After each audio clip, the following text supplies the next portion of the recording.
Hello, welcome back to more Teenage Exocolonist time. I'm Talien, and let's get back into it, I guess. Yeah, last time we stopped at our third glow season, so this can only go well. Hello, Otis Buns! Welcome to the stream. I'm very intrigued to see what is going to happen. And we have to rest today, right? Yeah, we're stressed out. Alright, where should we go rest? We can go here. No, I do wonder if the... Actually, have I talked to... I don't think I actually went around and talked to people, so let's do that real quick. But yeah, the dialogues seem more or less the same. I don't know if they have something special for glow season. I did get a crystal, though. That's valuable. Oh, we have a thingy. Dis pokes a glowing bauble bud with his toe. The seed head snaps free and drifts up into the dark of glow, slowly breaking up into little luminescent specks. Make a wish, he says. Are we gonna do this during glow season? Yeah, let's go for it. Dare you to go into a restricted area. You dare Dis to explore the creepiest, darkest part of engineering, deep down where even Chief Engineer Instance never goes, under the recycling room where they say there are ghosts. You set the mood, then sneak around behind him with your hollow palm flashlight under your face and shout, "Boo!" That's not gonna faze him, come on. He rolls his eyes. So Lana, think about it. If there were ghosts on a spaceship, one of them would be my mom. Oh. Yeah, you guess that would scare a normal person, but Dis still isn't scared of anything. I wonder if that means he was kind of hoping to see a ghost. If the ghost would be his mom, that's kind of sad. But yeah, I do wonder what happened to their mother. Like, I'm assuming that has something to do with Dis's general, you know, his whole thing, his interest in the macabre and whatnot. Solana did mention a few people dying on the spaceship at the funeral scene. Yeah, so clearly their mother was one of them, but we don't really have any details on what happened. Actually, should we try to shop? I don't think these are anything new, though.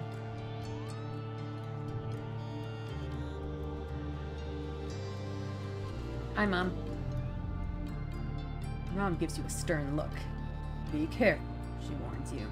Now that we know for a fact it isn't safe out there during glow, I won't have you venturing close to the walls. Stay where I can see you, close to the ship. That's a pretty likely possibility. Do they have any other parents, do we think?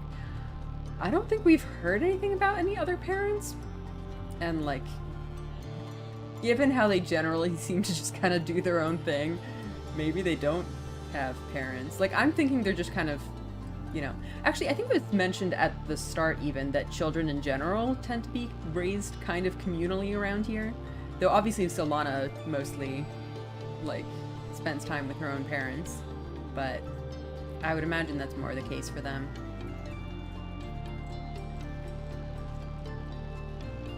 I wonder if there could be, like, special events in the lounge during glow season. Let's check it out. You're hanging out in the lounge and watching vids when Mars pulls you up out of cushions. She has a devious look on her face. So, Lana, it's your lucky day. You get to help clean my bedroom.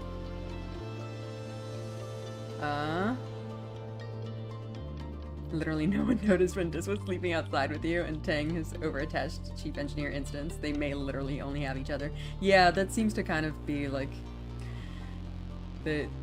That's why they're kind of doing their own thing, because they don't have, like, a parent to keep them in line.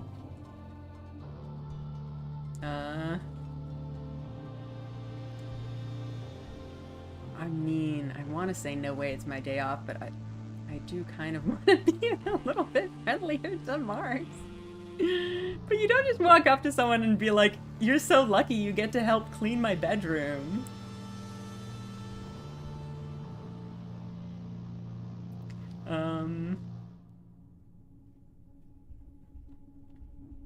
How is that lucky?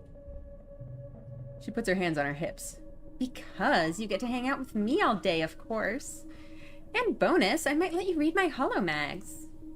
You know, I wouldn't trust just anyone near all my most precious things. Well, that could be interesting. All right, let's try it. Really? She laughs. That was easy. Follow me. My dads say it has to be finished by tonight, so we better get started. Got some loyalty. Mars's room is worse than you expected. The door barely opens because there's so much junk in the way. It's mostly clothes. Mars has an extensive wardrobe and spends all her kudos at the nanoprinters making more. She plops down on her bed. I'll be the supervisor, she says. We should start by taking the dirty clothes down to the laundry room. I mean, alright, look. I don't like the way that she's treating me, but also I feel like I might get better results if I work hard. You wash and fold, sweep, and put everything away. It's tiring work, but it feels good to make progress. Mars just sits and reads old beauty magazines on her hollow palm. The ghost is in the laundry room. Hello, princess. Mars's dads, Uncle Al and Uncle Bernie, pop their heads through the door after a few hours. They're everyone's uncles, and as usual, covered in a layer of dust from the sawmills. How's the cleanup going? Huh. Well, we get dads. More new characters. I wonder what I wonder what their full names are. Mars scrambles to turn off her holopalm and jumps off the bed to help you pack away the last of her school supplies. Oh, I see. Uncle Bernie puts his hands on his hips. You recruited a friend to help, did you? Solana, he asks you. Did Mars clean too, or did you do all the work here? Nice character designs? Yeah, all the character designs in this game are really cool. In the future, everyone will wear fishnets. So true. Alright, look, I feel like if I tell on her, it'll mess up my friendship with her. But on the other hand, like, I feel like someone needs to talk some sense into this girl. Like, you can't just tell your friend to come and do your, like, all your cleaning for you. That's a really shitty friend thing to do.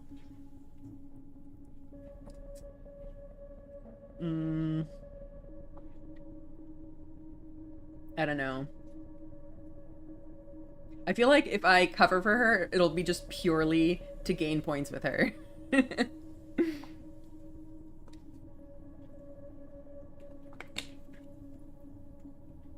I'm so tempted to tell. I don't want to be like a snitch though.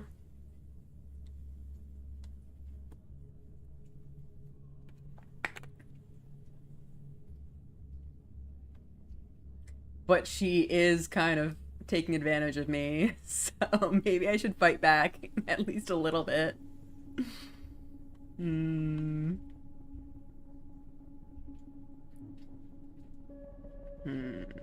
It's very tempting.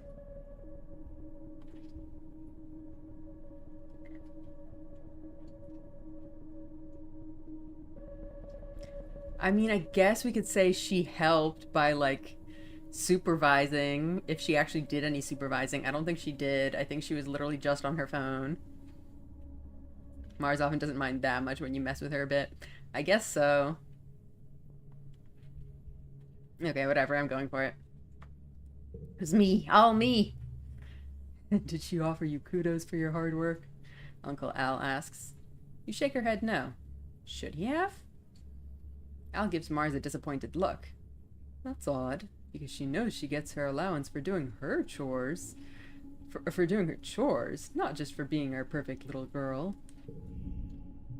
We tell you to finish up and get ready for dinner. After they leave, Mars looks a little put out by the exchange. My dad and Papa are the best, obviously, she says. But they're always trying to teach me these lessons. They're trying, but none of it is sticking, is it? Don't they know that being this fabulous is hard work, too? She pouts. Well, we got some kudos, at least. She swipes her hollow palm to give you a couple kudos, your share of her allowance. Stick with me and I'll teach you to be fabulous, too, one day. Popular starts playing. I'm mostly trying to get rid of the zeros. I don't know if I want to start taking off ones yet.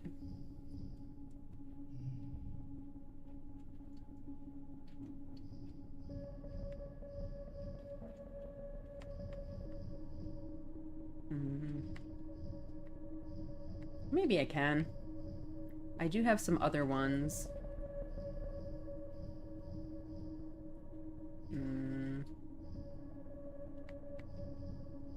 I have been getting a lot of really strong cards lately. Like, I have all these 4s and 5s and stuff. So yeah, maybe I can start getting rid of ones. Alright.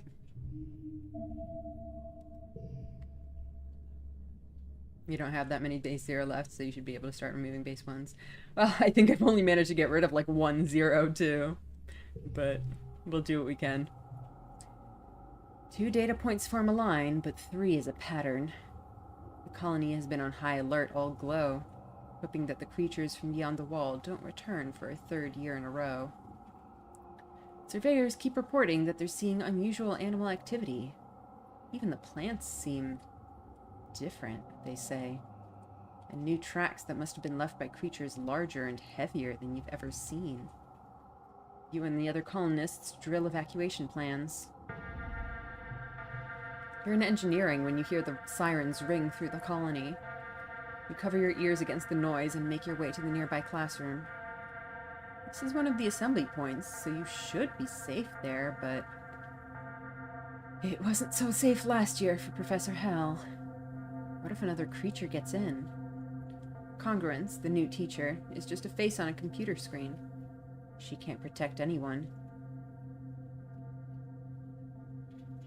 2 data points in a line, 3 data points can always lie in a single circle. It's true! Congruence flickers cheerfully. Please stay calm, children, she says. The defense squad is already en route to the creatures. This should all be over soon. You've been told this before. As the sirens continue, you're faced with a choice. I mean, we've been doing the same thing so far, really makes you think. Going out to fight has never failed us before. Time to swoosh out of there, I guess so. This is such a terrible, terrible idea, but I gotta. Stand up and leave. Tang and Mars stare at you like you have 3 heads. Congruence doesn't try to stop you. Not that she could. She doesn't even have any hands. What is this? Oh, we got our heroic status. Nice. You slow to a walk as you near the outer doors of engineering. Also, my stress hasn't been going up yet. Maybe once things start going bad, it will. Something doesn't feel right. You stop to listen in the dim emergency lighting and hear the metallic popping of something overhead. In the ventilation ducts? Your blood goes cold. Monsters! They're here! You follow the sounds to a workshop and force yourself to look up through the slats of the vent. You gasp. 2 glistening, bug-like eyes peer down at you. No, 4. 6? They blink in syncopated pairs. Then you hear it over the sirens. Soft, pinging noise, halfway between a chirp and a purr. The creature skitters spider-like from one side of the vent to the other. A small, furry tentacle slithers through the slats, searching for the vent release. When it can't find one, it bangs its body against the inside of the vent, denting the metal. This creature is smart enough to try to find a way to open the grate. What the hell? That's freaky. I don't want to attack it. Tame it. That is so tempting. That's such an interesting choice. Like, who would even think in a situation like this, I must tame the monster? And I'm also really surprised that it takes so little animal skill. Only 10? Help it escape. So the thing is, the last creature we came to face with was scared. It wanted out. So maybe helping it escape would help, but taming is so tempting. What would that do? Oh my gosh, what? Oh, I want to tame it so bad. I think we have to tame it. +1 to physical cards. 1 slot will turn cards physical. Ooh, that's nice.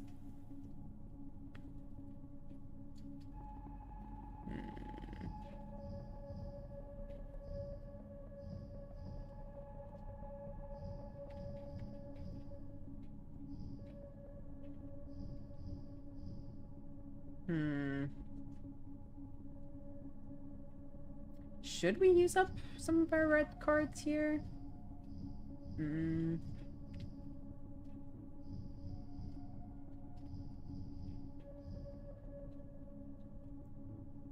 we can use up... Oh, here we go. Let's get one of these, and then this 2, and then follow up with a blue 2 that'll turn red. Which one do we want? Let's take this one so that we can use the 6s as a combo later.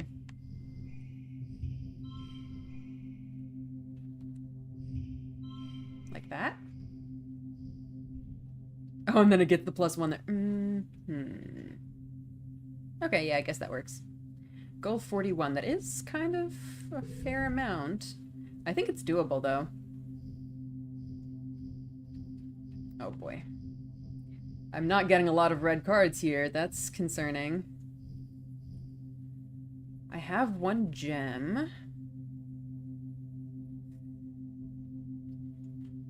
I have 3 2s. That's something. So what happens if I...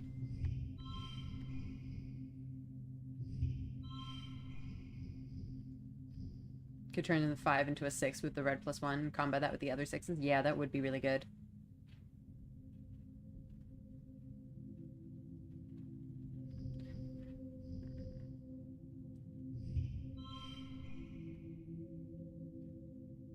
Could do that next turn. Yeah, that's kind of what I was thinking. I don't really have much of a combo going here. Well, I think we'll do that and then try to make a big combo next turn. Because I think next turn we'll only have to get like 11. I think that's easy. Easy peasy.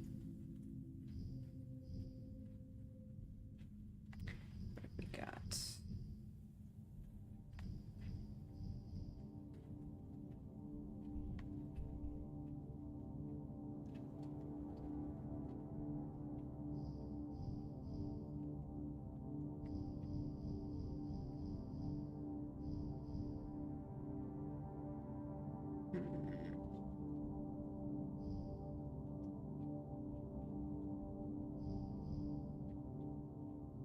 So if we maybe do this one and then turn something red here.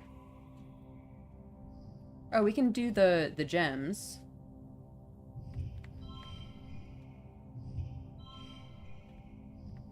I mean, we have super goal anyway. Yeah, I think if we have super goal, I'm not going to bother wasting an item. Oh, this was not the play. At least when that card is yellow. Oh, here we go. We have a 5 combo at least. 32, not bad. Do I want to try to push it even further somehow? I don't know if I really... well...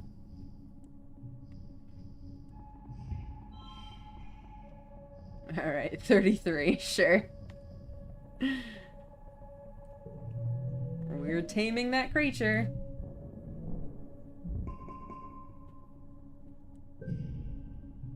You win it over by reading its body language and slowly building trust. It seems to want to join you, and you think, hope you'll be allowed to keep it. I feel like taming a creature takes a little bit longer than that. My favorite creature in the whole entire game. It is very cute. Like, it's got a little mushroom on its head. +1 skill on challenge win. Oh, nice. Okay. It's like Pokemon, yeah. +1 skill on all challenge wins. That is really good. You look up the species on your hollow palm and learn that Riki, so named for the trills they make, which yours is making now, cuddling against your leg, are neither male or female, though they do require a mate to reproduce. So, it's a they, then. You decide to name them. Well, just naming it the species name is a little bit boring. Squidly Peterson. I wonder if something else lets you actually, like, input something. Riki Tiki is very cute. Bright eyes can match me. Out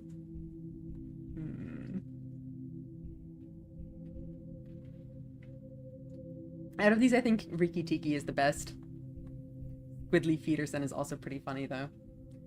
It's got little tentacles and everything. It's so silly looking. Alright. I guess you're gonna be Riki Tiki then. The valiant mongoose. Your new pet, Riki Tiki, trills happily, popping up in the air excitedly at the prospect of more food. Aw, so cute.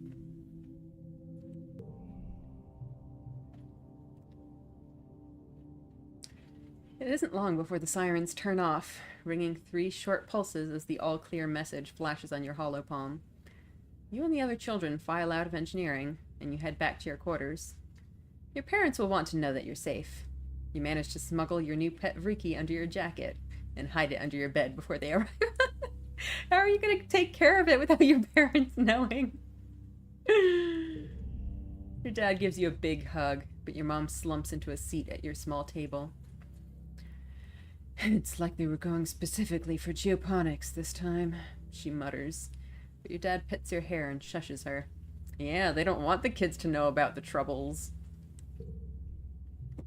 I'm sure it was just bad luck, Lulubelle, he says. But your mom shakes her head and folds her hands in front of her mouth, staring out the porthole window at the fields.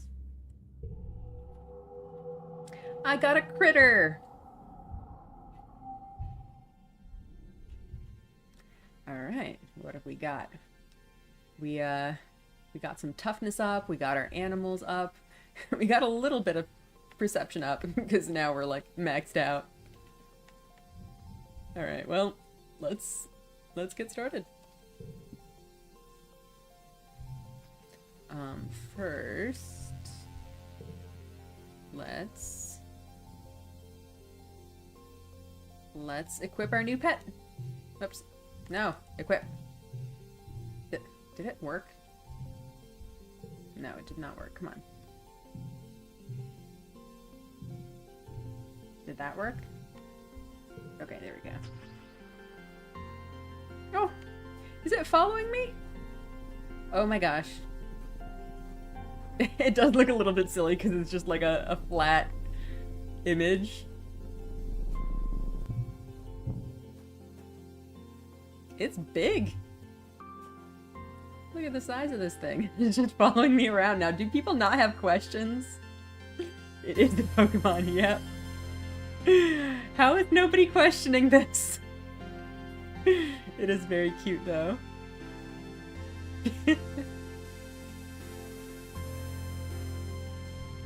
I did want to try checking the birthday stats. We have 12, 14, 12, 12, 13.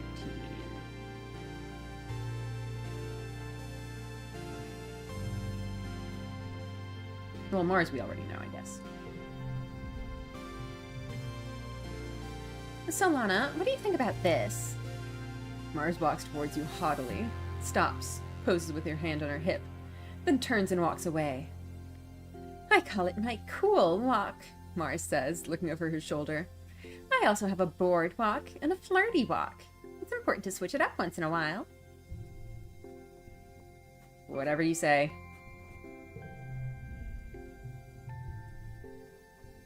Dad, do you have anything to say about my... Oh, we have helping with animals. I guess let's go for it. Your dad is helping two bristle slugs who've gotten tangled on each other while...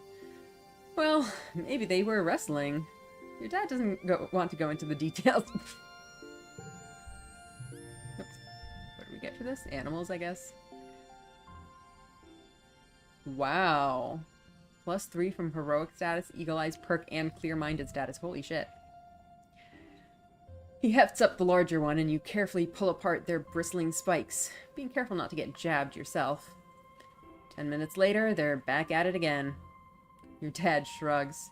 The heart wants what it wants, I guess. If you say so.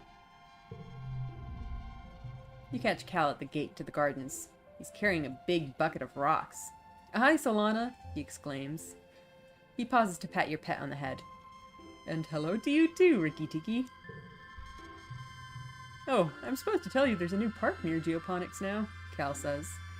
We can run around all we want, and nobody will say we're trampling the fields. Should come play there sometime. And bring Ricky Tiki, they'll love it. Oh, I wonder if this like unlocks when you get your first pet or something? Everyone took that really well. Well, Cal at least took it really well.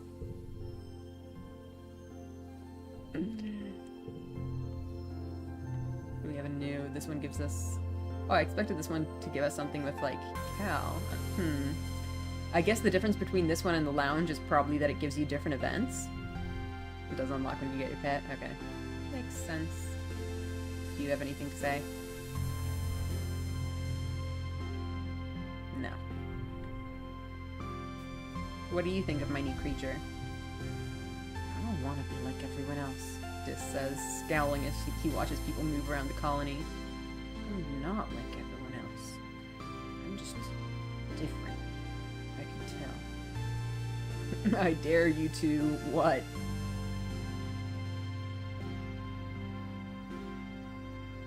No, you can upgrade your pets by resting there, as per Animal Perk 1, which you unlocked before gaining a pet somehow. Oh boy. Okay, hang on. Let me take a look at that again. That's a good point. I do remember it saying something about the park. Upgrade pet cards via relaxing the park. Oh, well, I guess we'll have to try that next time we have to rest. He's not like other colonists. Yeah, exactly. Anemone is munching on a container of cut-up pieces of dust melon. My mom's kind of bossy, but she sure makes a great lunch, she says, offering you a piece. Gotta keep your strength up. Oh, you have something too. Let me check my thingies again. Okay, so we have that one, and we get more bonus. So we want to be focusing... we want to be focusing on physical stats again, but I feel like I want to take some time to focus on other stuff too. So maybe like for these 3 months when we have the bonus, we'll do physical stats, and then after that we'll try to spend probably most of the rest of the year getting some of my other stats up, because they're falling pretty behind. Tangent is standing still with her face held up to the sky, letting blue snowflakes land on her cheeks. They melt almost immediately. She doesn't move as you approach. After a minute, she winces and rubs her eyes. It stings, she says, because it's made of acid. Acid snow? Why are you just, like, standing there and letting it sting you, then? Tang nods. The HoloNet entry says it isn't harmful. It freezes at 12 degrees Celsius and turns into tiny crystals that are so heavy they fall from the clouds. You can see them under a microscope. She sticks her tongue out and lets some of the flakes fall on it. It tastes kind of sour, but sweet, she observes. Fascinating. Well, I guess it's sour because of the acid. Tang pulls a sample jar out of her coat. We know what it's made of, but our understanding is incomplete, she says, and places the jar on an outcropping of rocks. The big mushrooms changed in shape and color before the snow began to fall. I wonder, is there some sort of signal that precedes the changing of the seasons? What happens if I expose samples collected in dust season to snow from quiet season? A small, excited smile creeps across Tang's face. There's so much to learn about this planet. I can't wait. You and your brother are so much alike. I'm so interested to see how she'll take that. Tang narrows her eyes. Yes, we used to get that a lot, she said. I guess it's still true, if you think sneaking out of the colony is the same as valid scientific research. She frowns at you. He's so dumb, she mutters, and shoves her hands under her arms. He only cares about feelings, especially his own. Dang. That's harsh. Tang is working in the lab, taking notes on a vibrant Vertumnan specimen. Chief Engineer Instance has allowed me a great deal of intellectual freedom, she says. She does not see my age as an impediment to my contributions. In fact, she celebrates my youth. She says that it is the old who should look to the young for guidance, as we are unburdened by tradition. Tang allows herself a rare smile. In some ways, she is the mother I've always wanted, she adds quietly. My own mother was burdened by many things. Dang. The thing about the twins is they're acting at the same magnitude, just in different directions. Yeah, basically. Alright, have I talked to everyone? I think I might have talked to everyone. I did want to check out the new things I had unlocked.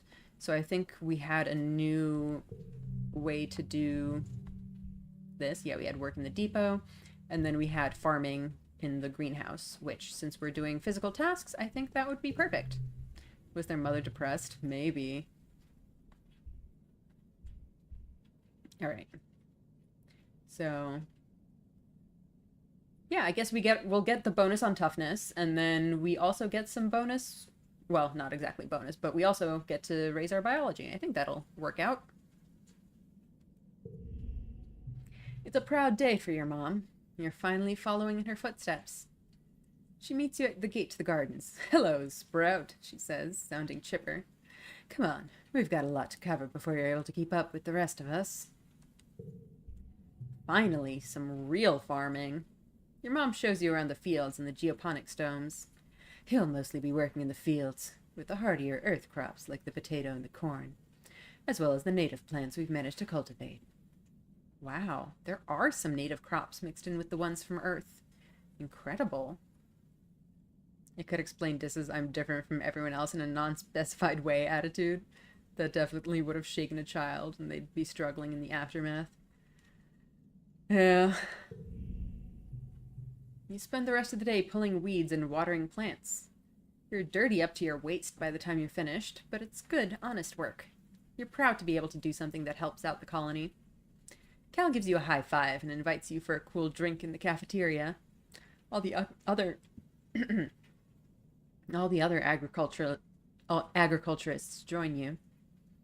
Of all the places in the colony you've worked, geoponics is the most like a family. Maybe because they've always been your family, thanks to your mom and dad. Get to work.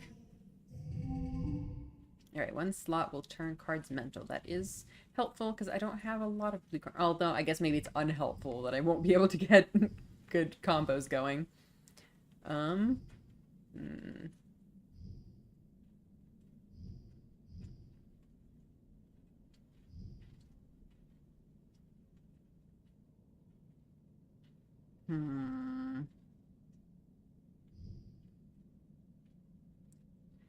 Yeah, well, I only have one blue card. I can potentially combo this with it, but these are also my 2 zeros, so not super helpful.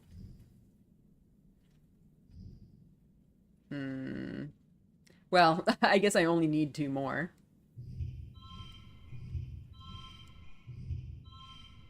Or no, what am I talking about? I had to, not that I needed to. I was looking at the wrong thing.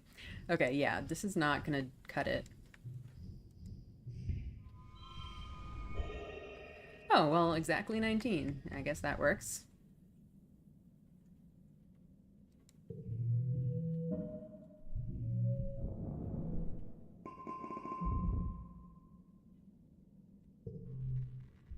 You wake to the sound of your parents arguing in hushed tones, clearly trying not to disturb you.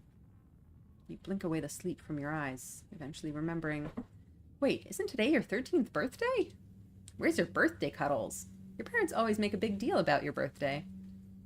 You peek out through the privacy curtain on your bunk and listen in on their argument. Yeah, I feel like usually Solana doesn't remember, and it's the parents reminding her. So this is concerning. You're being unreasonable, your mom says. Solana is a teenager now. You have to give her the opportunity to take calculated risks, or she'll start acting out. That's just what being a teenager is. I mean, I've already been taking a lot of risks. Going off into the wilderness isn't a calculated risk, your dad replies. It's too dangerous. I wonder if they're saying that I should be let onto the expeditions. It's weird to hear your parents arguing. If they ever disagree, they sort it out quietly, or go to mediation. This time they sound really upset. It's unsettling.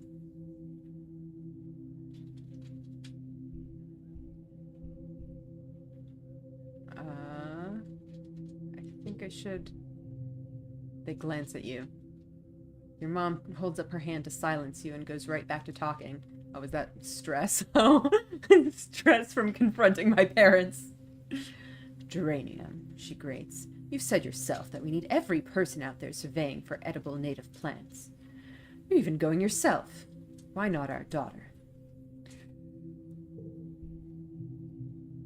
Your dad flails his hands helplessly. Because, Lulu, she's our daughter. It's our responsibility to keep her safe. You're not keeping anyone safe by coddling her, your mom almost shouts. And your dad flinches in shock. Solana's survival depends on her understanding this planet we're living on. So you're not doing her or the colony any favors by pretending that's not the case. Ooh, shut up. Oh my gosh. I think I can take care of myself is a reasonable thing to say in this situation. And I have the bravery for it. Let those other kids go out to get eaten. You're brave, but you aren't stupid. You assure them that you'll stay out of trouble. Your dad's shoulders sag as he shakes his head. You barely even know what's out there, kiddo, he mutters. I know, more than you might think. Your mom's fierce expression softens. Hey, Solana, sorry. It's your birthday today, and here we are arguing like a pair of assholes. Happy birthday. They both give you a hug. Kitty, hi. Please move. We meant to order up from the canteen and have your usual birthday breakfast, but we got to talking about how Utopia has opened up positions and expeditions for kids 13 and older, and, well, that's you now. I suppose we'll have to let you spread your wings someday, your dad relents. I just feel better knowing you are safe here inside the colony walls. He gives your mom a faint smile. We decided early on to let you choose your own path in life, so if you want to join the expeditions, we're behind you. Just be safe. Only exploring nearby, though. Interesting.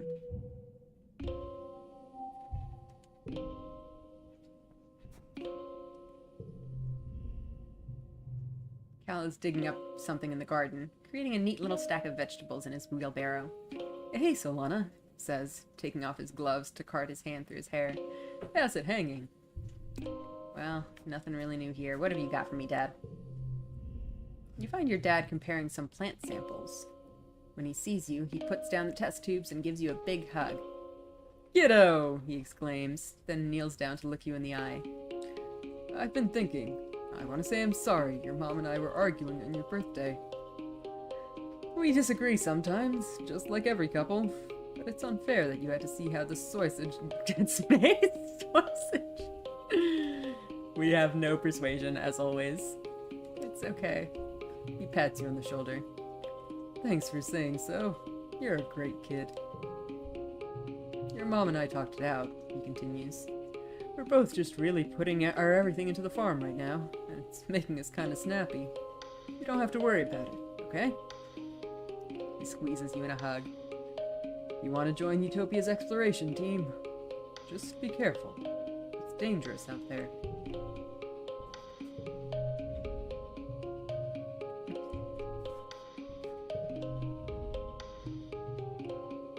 Your mom is taking a break at her makeshift desk inside the domes. What's up, Solana? She asks. Need me for something? How close am I on persuasion? Or not persuasion, or organization. That one. It's still pretty far.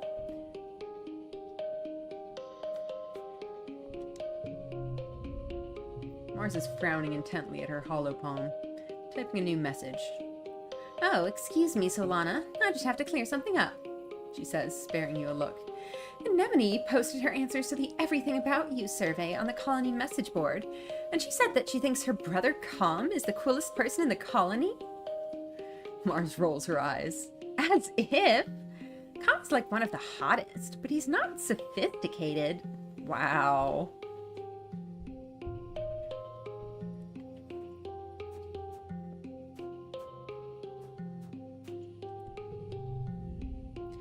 Science is the language of all things, even in a planet such as this, Tank says.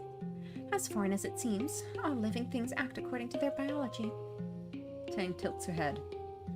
And as biology is simply applied chemistry, which is simply applied physics, this means anything that is observable, and many things that are not, are governed by the rules of mathematics, which are as elegant and as constant as when the universe began. I love how Mars like, I don't care how big a crush I have on him, he's not as cool as me. Yeah, basically. Here, let's check our birthdays again. 12, 14, 12, 12, 13. Okay. Nobody yet. Are you gonna tell me I'm a nerd? Dis asks, barely looking up from his hollow palm. You can save it. I already know. Why would I say that?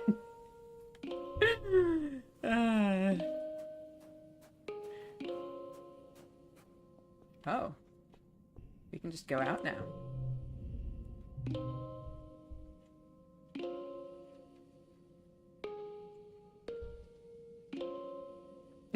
Well, we really do not need that perception. Poor Diz doesn't even get to be a smart nerd. I guess maybe we'll go exploring? But exploring takes up...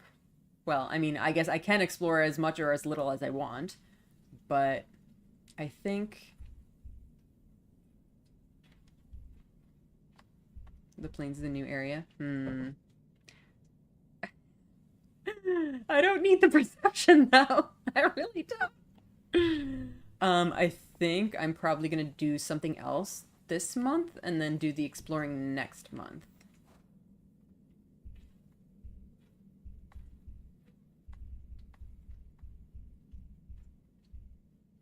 I really don't feel like I need any of these physical skills right now. I'm already like pretty good on most of them.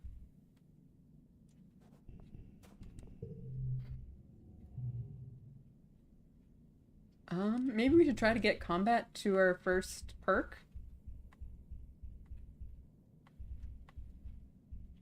22. We're still quite a ways away from that, but maybe we can try to go for it.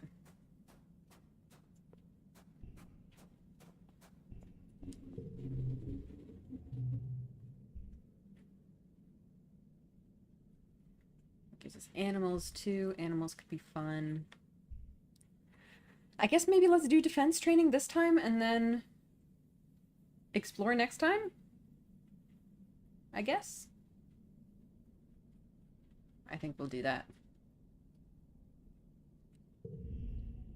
You've heard Security Chief Rhett is on the lookout for lookouts. That is, for kids to chill out on top of the walls all afternoon and count Xenos. Sounds way better than going to class. He gives you a once-over, eyes narrowed. All right, he says. Look over there, at the end of the field. What does that sign say? I wonder if I can read it. You can read the sign easily. It says, if you can read this, your eyesight is 20/20. Huh, what a weird sign. What does that mean? Rhett nods in approval. Good, you pass. Come back next month and I'll put you on the roster. Not a perception 20. Yep. Okay, so that middle card gets a +1.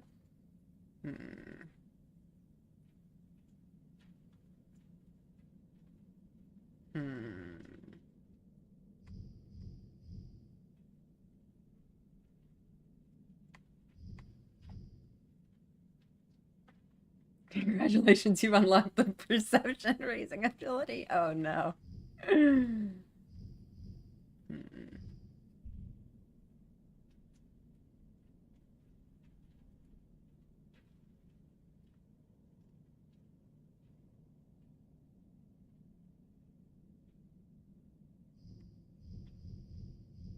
So wait, so that becomes a 4. We can potentially turn that into a 5 then. Ooh, move that to here. Yeah. No. Ugh. Come on, I'm trying to... Okay, whatever.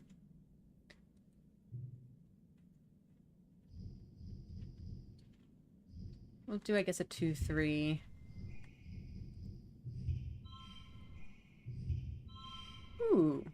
I didn't know... Oh, yeah, that's right, from the gym.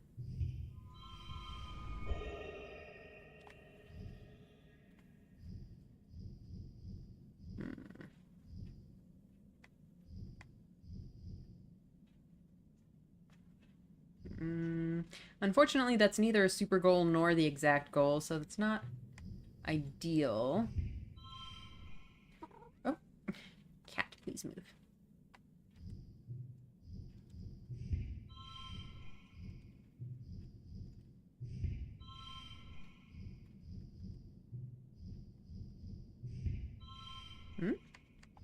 Alright, how's that?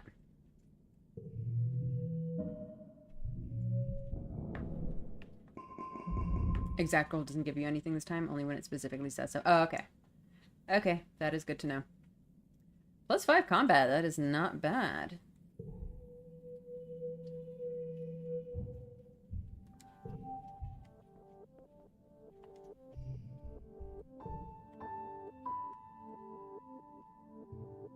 No birthdays yet. You and Anemone are playing in the garrison yard with sticks, chasing each other around and pretending to be sword fighting. The adults training nearby are patient with you as long as you don't get near the target dummies. Sometimes you stray too close. Watch out, Annie! One of the security personnel calls out as Anemone bumps into her. You kids stay behind the fences, okay? It's Anemone, she retorts as both of you retreat to a safe distance. Anemone throws her stick to the ground and pouts. Just because everyone else shortens their name, it doesn't mean I have to do it. I like being an anemone. But having a nickname is kind of cool and mysterious. Like having a call sign, you know? What would you call me, Solana? Nem is cute. Nemi is also really cute. I really like Nemi.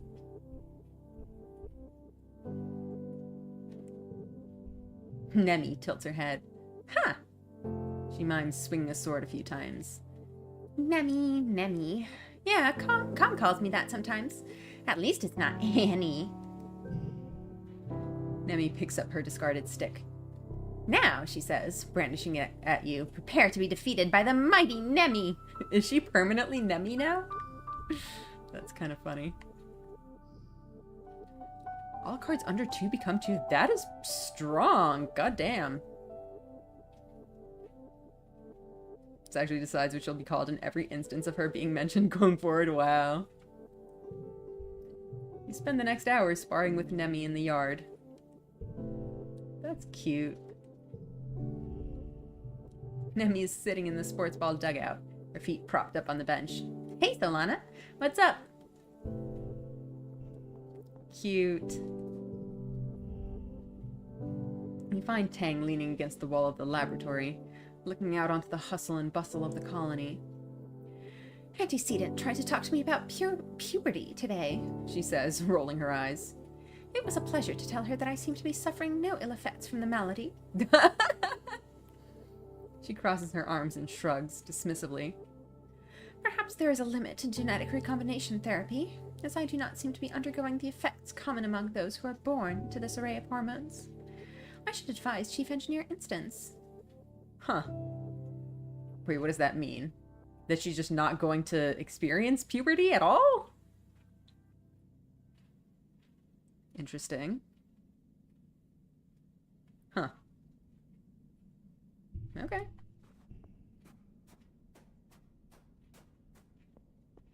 Have I talked? Who have I talked to? I forget who I've talked to. Have I been to this side at all?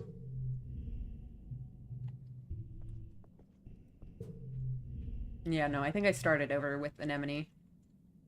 Because I was at the...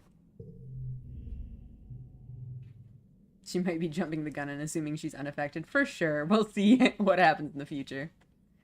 Okay, well, I guess I wanted to explore this time.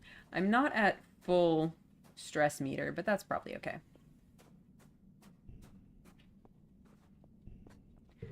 I guess, do we want to check out the new area? Like, I don't want to get a bazillion perception, but also, like, the explorer, the regular exploring gives me a bazillion perception, too, so... Tank vibes like the kind of person who will insist she's perfectly objective while going through obvious teenage mood swings. Yeah, I could definitely see that happening to her. I am tempted to try the new thing.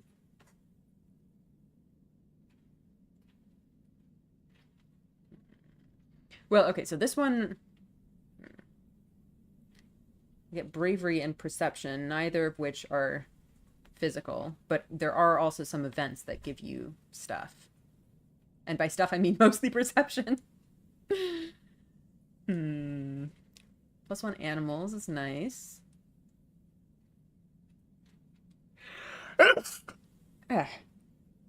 Maybe I should do something else then. Actually, did we see what the new thing was? Let's check out the new thing. So apparently that's just perception.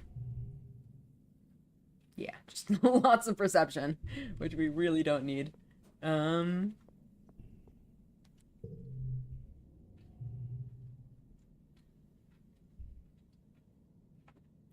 We could do this one again. I kind of feel like maybe we should go exploring this time, though.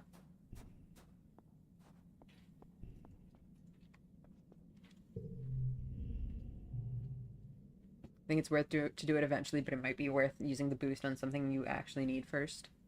Yeah, that's what I was thinking.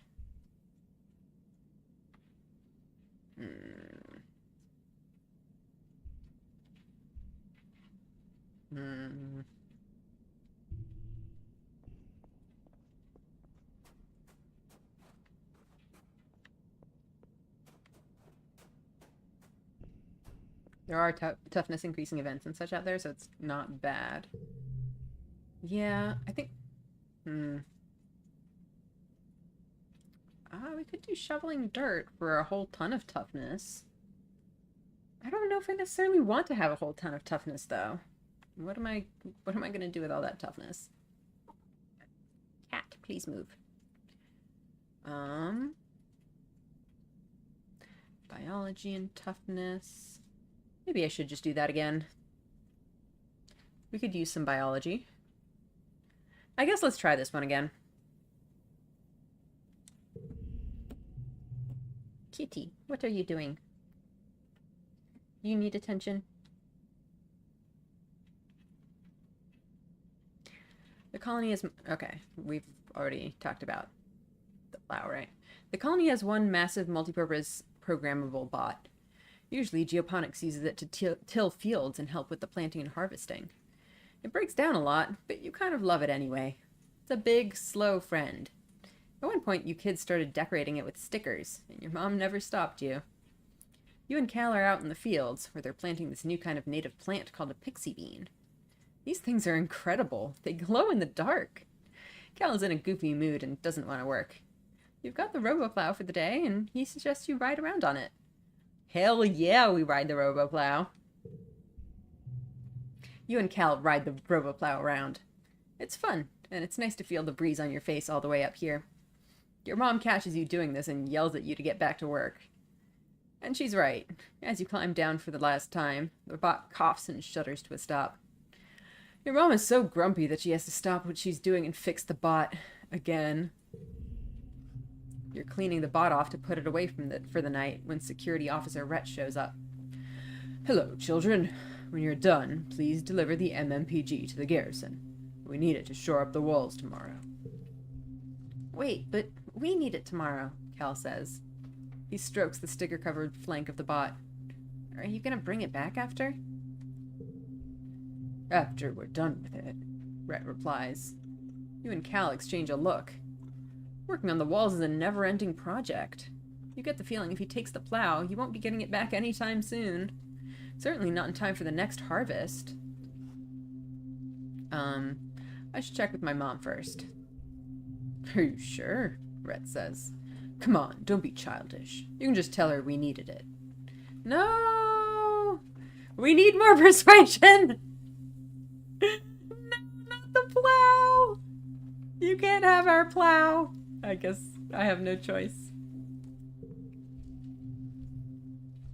Oh no, -1 colony food, but +1 defense, I guess. You don't really have many options here. Rhett is an adult, and chief of security. You don't feel comfortable denying him the plow. You agree to deliver the RoboPlow to the garrison when you're done cleaning it up. Plow, we have failed you, I know. The next day, your mom is pissed. You can hear her yelling at Rhett over her holopalm, in that tone of voice like when you're watching a holovid and someone's mom uses their first, last, and middle name. You never see the RoboPlow in geoponics again. You don't really understand these grown-up politics, but you feel bad anyway. No, not the plow. Alright, that card becomes 2. So that could be fun for sports ball, except, like, our other things are all better anyway. I wonder if the sports ball overrides the becomes 2. Which one takes precedence? So if I take, like, I don't know, this one, for instance. And then I sports ball it. Yeah, the sports ball takes precedence. Sports ball, my enemy and my friend. Yeah. That is actually a really annoying spot to put that. We could try a 3-4-5 in those first slots.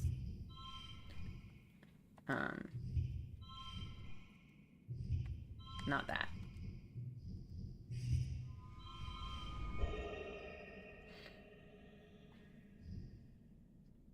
But yeah, I think sports ball is not helping us here.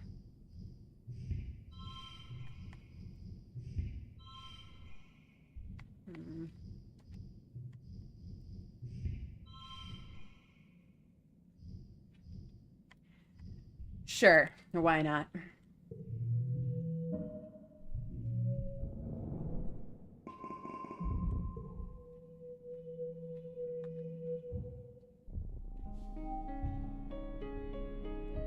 Ooh, we got a log. Birthday check real quick. Huh, still nothing. Your dad was sniffling and sneezing pretty bad this morning. He collapsed around this time last year, so you've been feeling anxious about his health, especially now that the pollen is back. He's working hard in the fields, respirator hanging from his neck as he grunts and shovels dirt into a wheelbarrow. He sees you coming and stands up straight, coughing a little as he stretches his back. Hey, kiddo, what brings you out here? Dad, you have to wear your respirator, god damn it. Your dad makes blah blah blah motions with his hand. I do. Don't look at me like that. I'm just getting some fresh air. It's hard to breathe with that thing on. I'm racing to get these pixie beans in the ground, he continues. We're all set to have a great harvest in time for Vertimnalia. He leans on his shovel, tucking one foot behind the other and rocking back and forth. Truth is, I've been working like a dog. I'd love to get out of here for a while. Hey, what do you say you and I go for a little walk? He says, brightening. I know you don't get outside the walls much either, but we could do a little nature walk. I study all the plants the foragers bring back, but I've never really seen them in the wild. Hell yeah. Solana, Dad, do not ignore masking protocol. I know, right?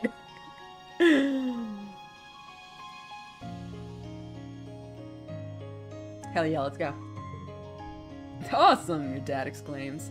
I knew you'd pick up when I'm thrown down. Your mom doesn't see the draw, he continues, flipping his shovel up onto his shoulder and picking his way carefully out of the turned fields. She likes what we can control, you know.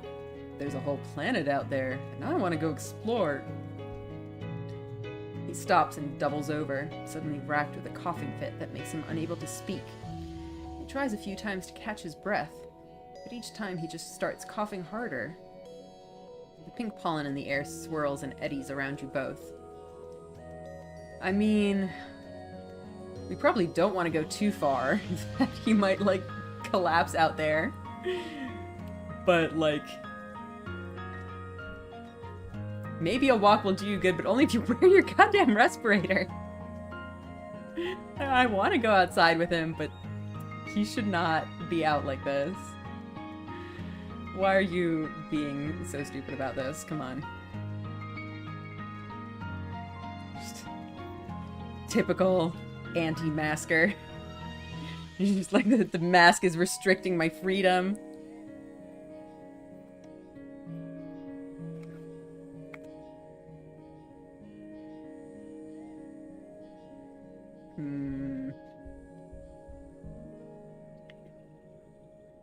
Maybe you should stay indoors. Oh, your dad wheezes. You're just like Instance. That old stick in the mud. I remember when we were younger. She was always walking around with her nose in everyone's business. She always thinks she knows what's best for people. Despite his brave words, he has to hold on to you for balance as he catches his breath again. Okay, maybe now's not the best time, he gasps, finally putting his respirator back on. But you and me, we have a date in with the outside world, kiddo. I'm taking a rain check. Please don't let that be like a death flag. You can't just say shit like that. Like, oh, we're gonna do that next time. Whew, he says, his eyes red-rimmed and streaming from irritation. I can't wait until Instance figures out a treatment for this shimmer thing. She says maybe next year, maybe the one after that. I'm gonna be first in line, you bet. Yikes.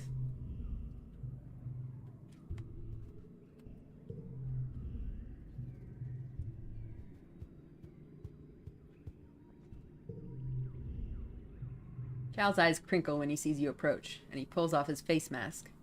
I'm outside all the time, he says, and I hate it when my chest gets all tight and itchy around this time of year. The mask kinda helps, I think. My mom nanoprints a ton of them to use in the med bay. You should go grab one, with all the running around you do.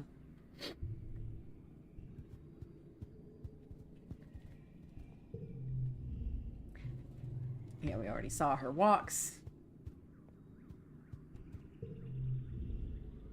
A brain requires a nearly continuous supply of glucose, Tang says. Glucose is commonly found in foods we register as sweet, which is why humanity has evolved to crave foods that are high in sugar. Tang looks up from her holopad with a thoughtful look. I have very little desire for sweetness, she muses. Does that mean my brain is more efficient than that of other humans? Oh my god. I guess not that different from Dis, thinking he's the cool special one. They really are the same. Alright. What are we doing today? Actually, speaking of Dis, have we talked to Dis today? Where is he? Oh, he's outside. Hello. Have you ever heard the stories about changelings? Dis muses, scrolling through an old book of mythology on his holopalm. You would. You would. Old Earth humans used to think that fairies would steal human babies and replace them with their own. He scratches his cheek. You think that happened with me and Tang? I think that would explain a lot. Sometimes it feels like I'm not even really human.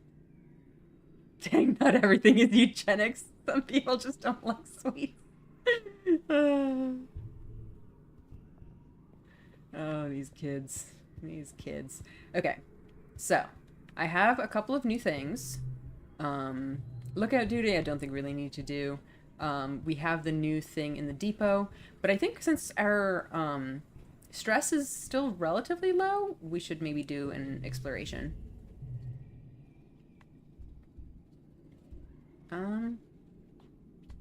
Yeah, let's try the new one and hope we don't get too much perception.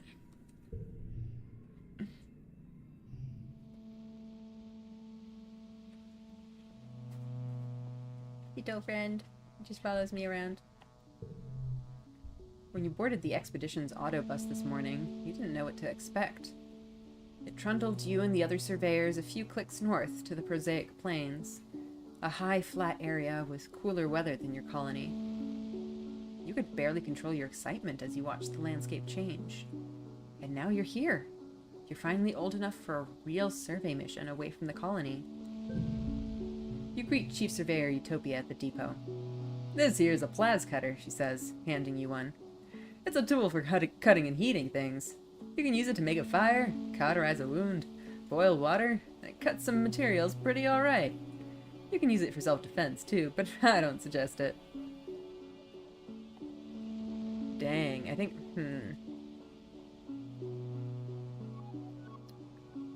that would be a good thing to equip when we know we're gonna be in a lot of physical things, which we probably are right now, so maybe I should put it on, but... are we gonna be in danger? She makes a so-so motion with her hand. This is a quiet area, and what we're doing, we're not supposed to be in danger. We're just gonna be taking notes and pictures, keeping track of all the flora and fauna we see. Just don't touch anything, unless I ask you to take a sample. Everything is potentially dangerous. We don't know much about what's out there, which is why we need surveyors, even young'uns like you. The prosaic plains are a sparse region. Like you can assume from the name, you can see things from a long way off. Utopia sees you squinting at the horizon. And what are you gonna do if you see something coming for you? I mean... try to pet it. Utopia puts her fingers to her temples. I'm gonna hope you were joking, she sighs. Dis joins you. You must have come on an earlier autobus. Ah, good, you're here, Utopia says, digging out another plas cutter for Dis. You two greenhorns are with me for the foreseeable.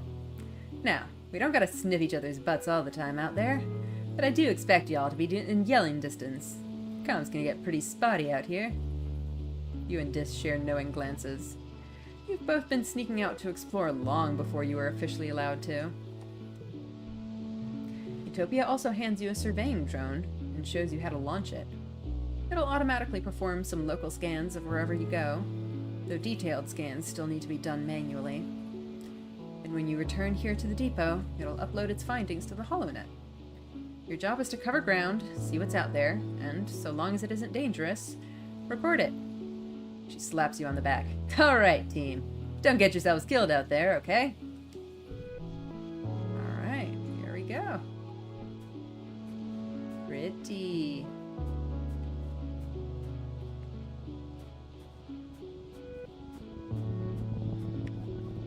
And there's a diss out there.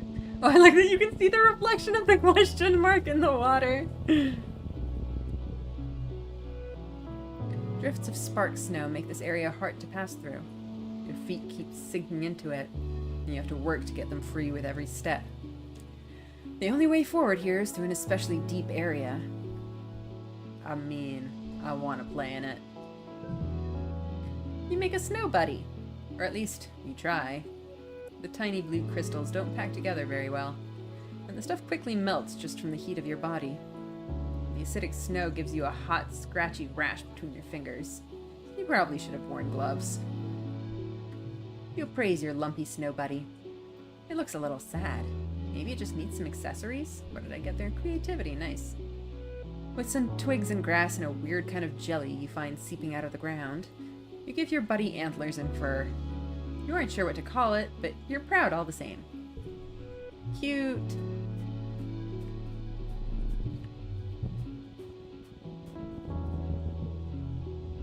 Hey, Solana. Disc greets you cautiously as you pass on the narrow path. Hey, do you want me to show you something? This almost never makes overtures of friendship. Whatever it is, it must be pretty cool.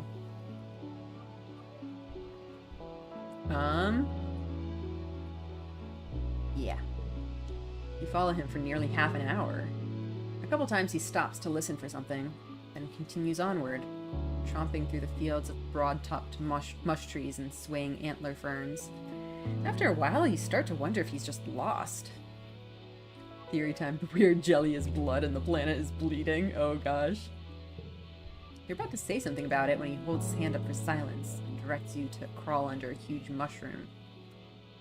On the other side, you have a view down to one of the perfectly round ponds. Taking up most of it is an enormous xeno, its legs deep underwater. It's a balneo, the disc tells you. They live in the swamps. You don't usually see them here. This one seems totally at home. It dips its long neck and even longer mouth into the pond, sucking up water from the bottom and spewing it out of a spout at the back of its head. The spray of beautiful turquoise water sparkles in the sun. Tiny, colorful bird-like creatures dart around it, catching the tiny fish that come spraying out. Got me animals? Nice. Kill it while it's distracted, that's horrible! What's it doing? I think it's eating the mud, this says. Or something really, really tiny in it. You watch for a while. It sure eats a lot, he adds. Got more cool creatures.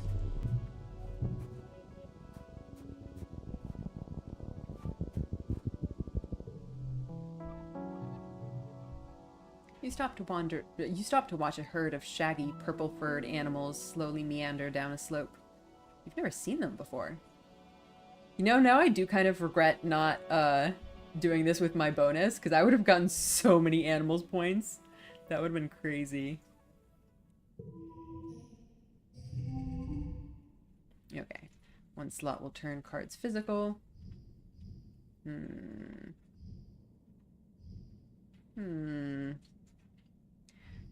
So I could do a 1, 2, 3, but that would be kind of a waste of the discard. But wait, this one goes 4. We can potentially do a 4, 4.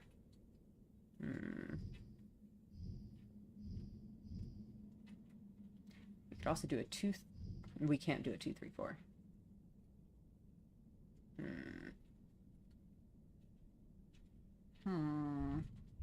We could do... Oh, here... Oh, that one turns into a 5. That's interesting. Well, that's not great. We want to just go for... Maybe that's better. Let's save the discard for later.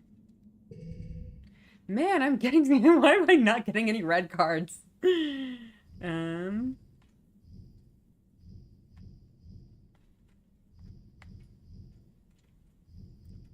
we could do a 3-4.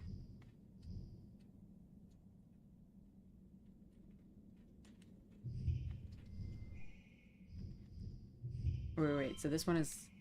That one turns into a 4. Ooh. But that breaks our... It breaks that, but... It's probably for the best.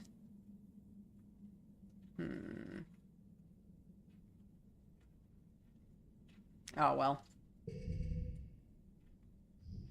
Alright, we need 15.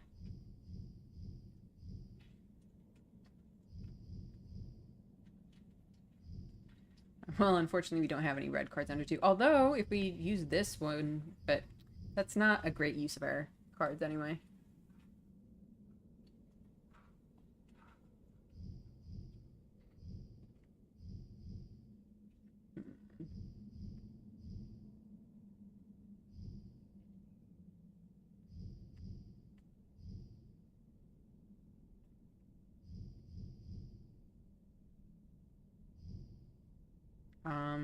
I mean, I think we just kind of do whatever here, and then...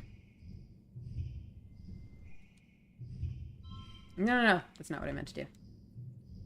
I wanted to turn this one...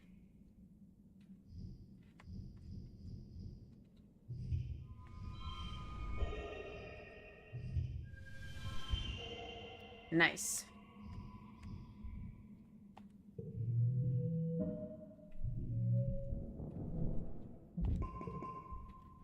The creature's fur is like grass, so they must be a kind of photosynths, an animal that gets part of their energy from the sun. You've heard of creatures like this, though you've never seen any yourself. Your survey journal doesn't have any information on this particular species. You found a new species. Maybe. That would be cool. You decide to name them, just in case. You look at them through your holoculars at maximum zoom.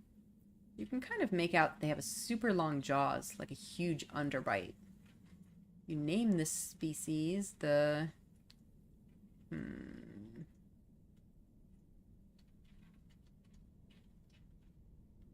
I mean, I'm guessing this is gonna stick.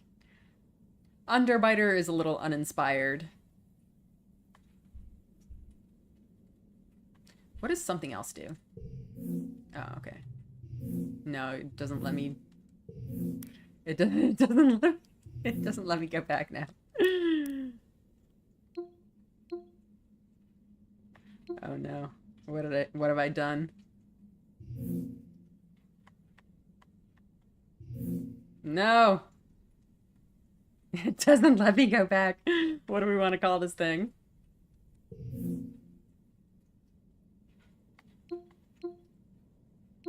I don't know. I don't want to name this thing. I hate naming things. I mean, I guess we can just take one of the names from before if we still remember them. No! My greatest enemy. Games making me name things. Soul Basker, name it after yourself, scientist style. I mean, it's not a bad idea. I mean, I'm also named after the sun to begin with, so it works.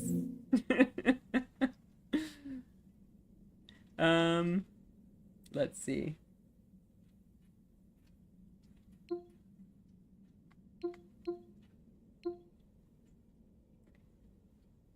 I guess we might as well. I'll go with that. The Soul Basker.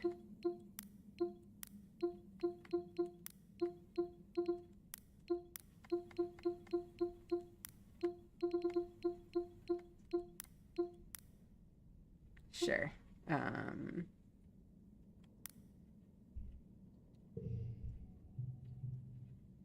Naming things is hard, so Soulbasker will have to do.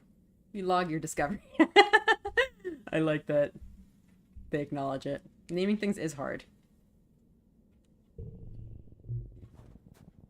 Alright, well, we don't have a whole lot of stress points left. I kind of wanted to wander around and just see if I can find more collectibles. But I don't want to wander too far, just because, like, next time I'm going to have to... Ooh, there's a creature. Ooh. I thought we could only get those during glow season. There's another creature. Ooh, all the way out there. I guess let's go see this creature. You almost bump into Dis. He's being so still and quiet, hunched over and looking down a little knoll. He shushes you and points. Don't scare them. You follow his finger and see what looks like a bush shaking violently. 2 bushes, actually, at opposite ends of a clearing. They're bush bubs, he says, fighting over territory. You look more closely through your holoculars. Oh, these boulders are alive!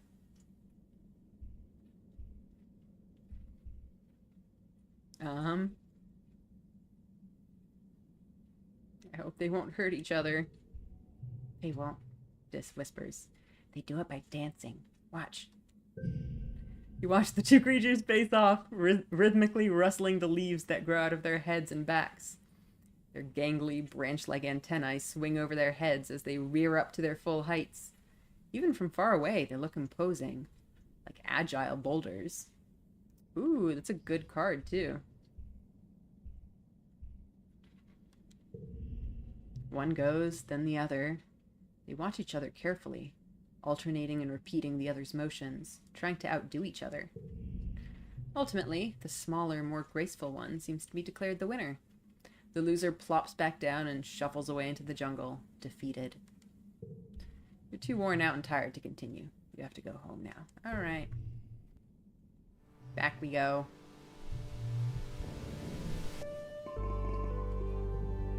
How close are we on the animals perk?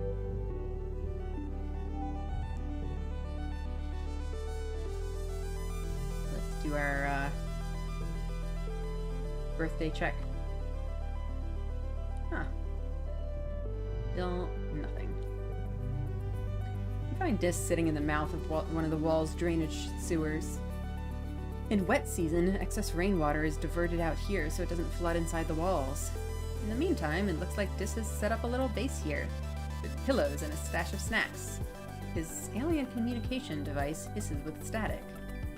He looks up from his hollow screen as you pop your head inside the drain. Hey, Solana, he says quietly, before going back to the game he'd been playing. What you playing? I haven't. You haven't heard of it, he says without looking up. I've made it myself. Dang.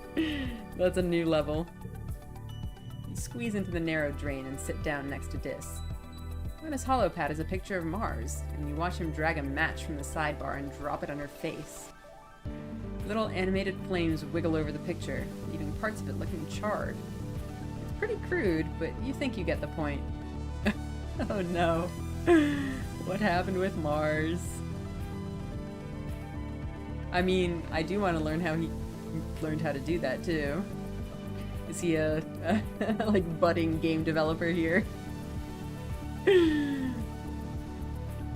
shrugs. Same thing that always happens, he says.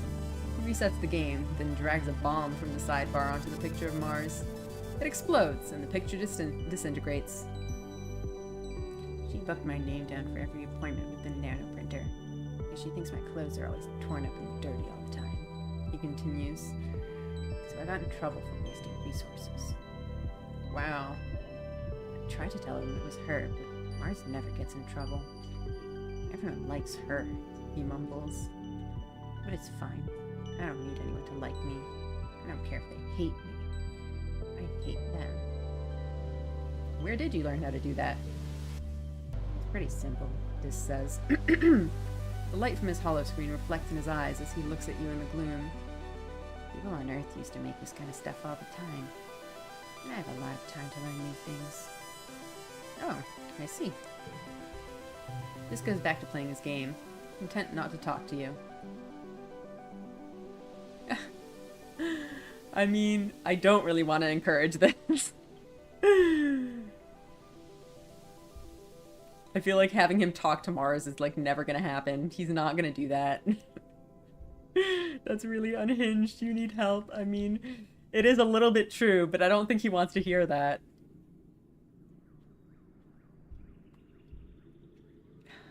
I'm gonna ask why he doesn't just talk to her. I don't think he wants to hear that either. To be fair, he's not bothering anyone. I mean, yeah, but, like, sometimes, you know, even if you don't... It's kind of the same as, like, talking about someone behind their back. Like, just because they don't find out about it doesn't mean it's not mean.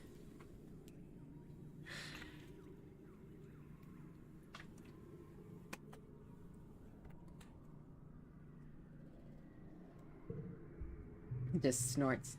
Yeah, right, he says. Talk to Mars. No way. She'll just make fun of me even more. Why should I bother? He says, going back to his game. I don't care. He's getting his feelings out in a way that doesn't actually do any harm, though. It's true. I mean, it's... I guess it's better than, like, actually trying to do something to her.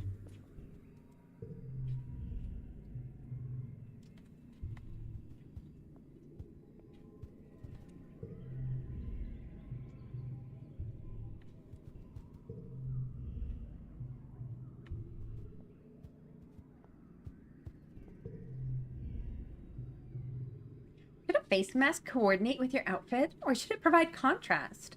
Mars says, holding up 2 fabric face masks. She crumples them up and throws them to the ground, then stomps on them. Ugh, I'm so tired of all this scummy pollen floating around. Why can't this planet just be normal for once?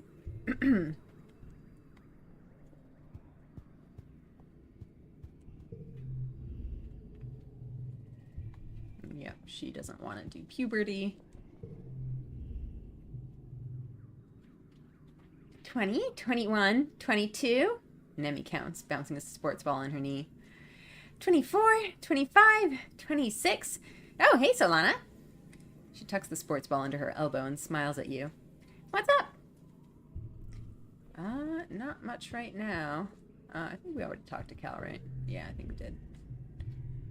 Okay, so I think the thing that I wanted to do today was go relax in the park.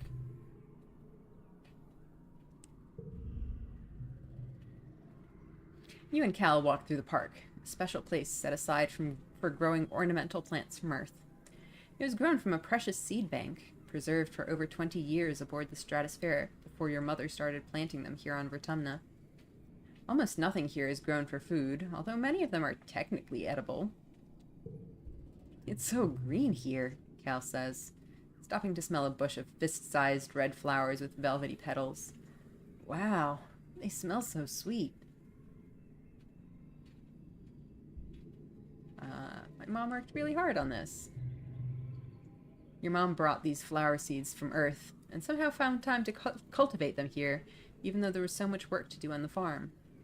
It just goes to show that there's a lot about your mom that you still don't know.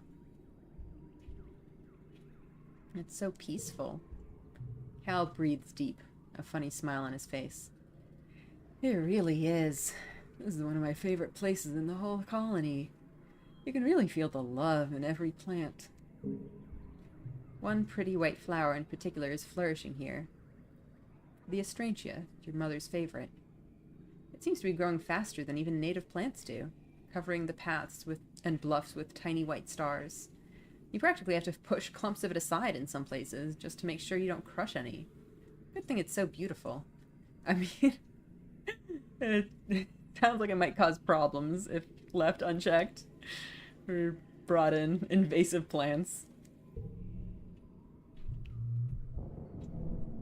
Well, I guess we'll take out our 1 cards.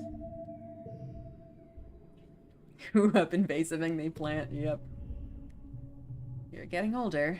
It's that magical time in your life, full of discoveries and possibilities. When children become adults and their bodies change in weird, wonderful, and often embarrassing ways.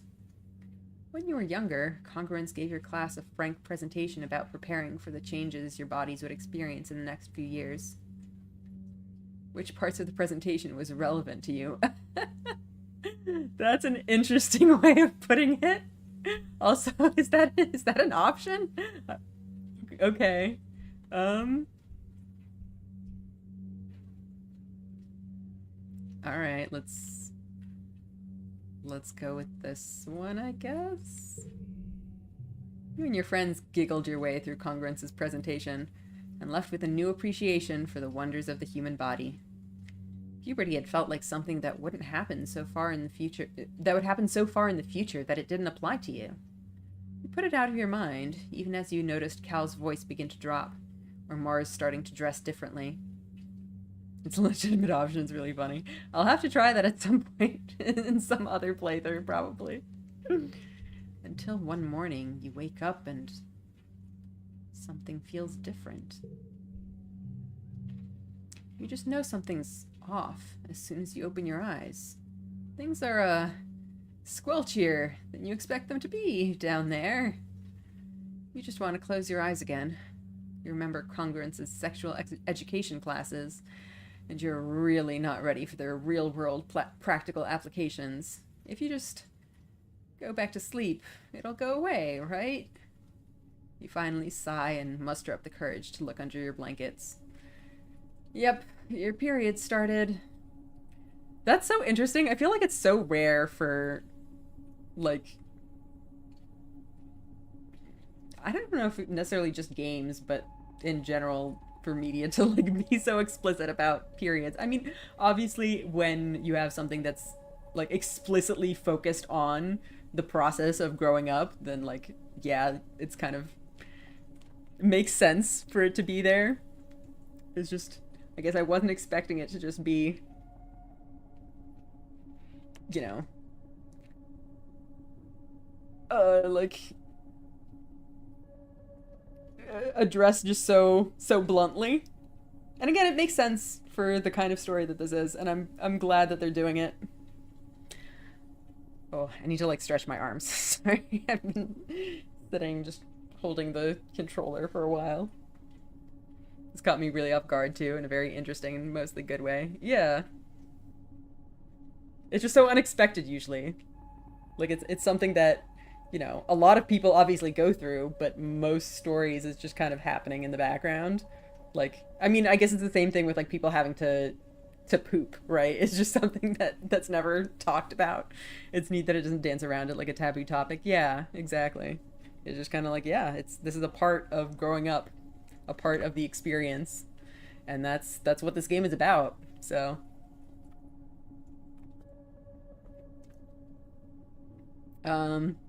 yeah, I think I'm gonna call in backup.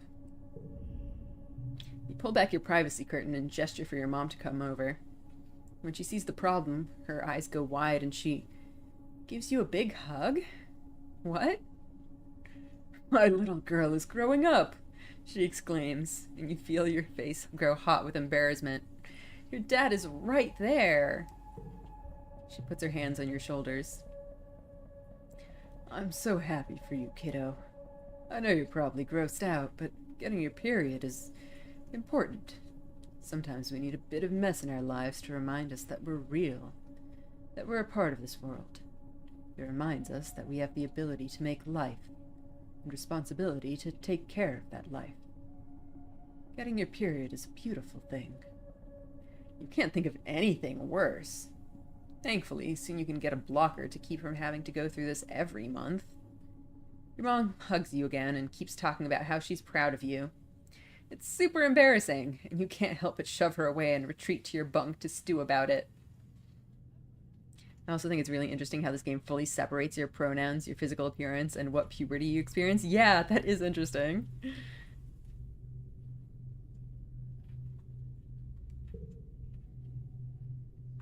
What is happening? You feel on the edge today. Like everything that happens feels so unfair and tragic. Like you want to punch stuff and then cry about it. Like you want to be left alone, but you also desperately want attention. It feels like a fount of new energy is starting to bubble up inside you. Dangerous, uncontrollable energy. Welcome to puberty, Solana. Gain status hormones. Hang on, I need to see what this does. Rebellion increases tripled. Oh boy.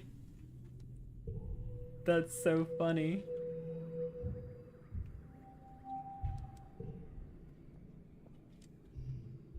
Alright, birthday check. Huh. Do the birthdays not work like that? Maybe I've been doing it wrong. The hormone status is so funny to me. It is very funny.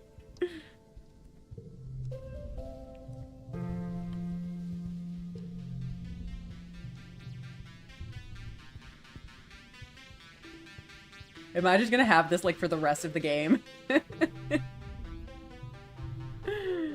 Oh boy.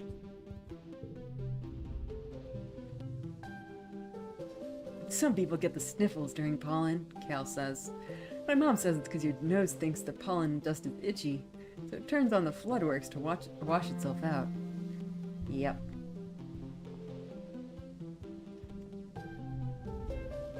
You catch Nemi hauling around heavy containers filled with sand. I'm training for this year's Vertimnalia Festival, she says, grunting as she hauls a container onto her shoulder. I'm gonna be the strongest this year for sure.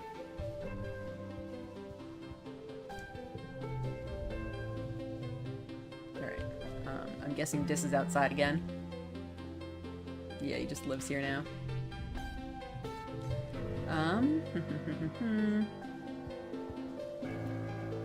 I think it might be time to check out our new thing at the depot. Let's give this one a go. Although also since I was at... Well, I don't know if I necessarily want to go exploring when I'm at full... Or like, you know, stress gauge. Because then that means that I then have to spend the next month after that recovering. So it's not great. Zeke rolls their eyes when they see you report to the depot for your first day as a clerk. Oh, it's you, they say, deadpan. Well, at least you might learn something useful while you're here. The depot is where the precious nanoprinter lives. Zeke lords over it like a tyrant, and they don't like children. They load the depot module onto your holopalm and walk you through the process. People submit requisitions for the nanoprinter through this portal, they explain. It's your job to program the correct routine into the nanoprinter to fulfill their order. Then, you mark it as available for delivery or pickup, depending on if we have a delivery person available. Zeke grumbles. And we almost never do. With that perfunctory explanation, Zeke leaves you to figure out what to do on your own. It's okay for the first hour or so, because no one puts in a requisition at all. It is pretty early. Maybe everyone's still asleep.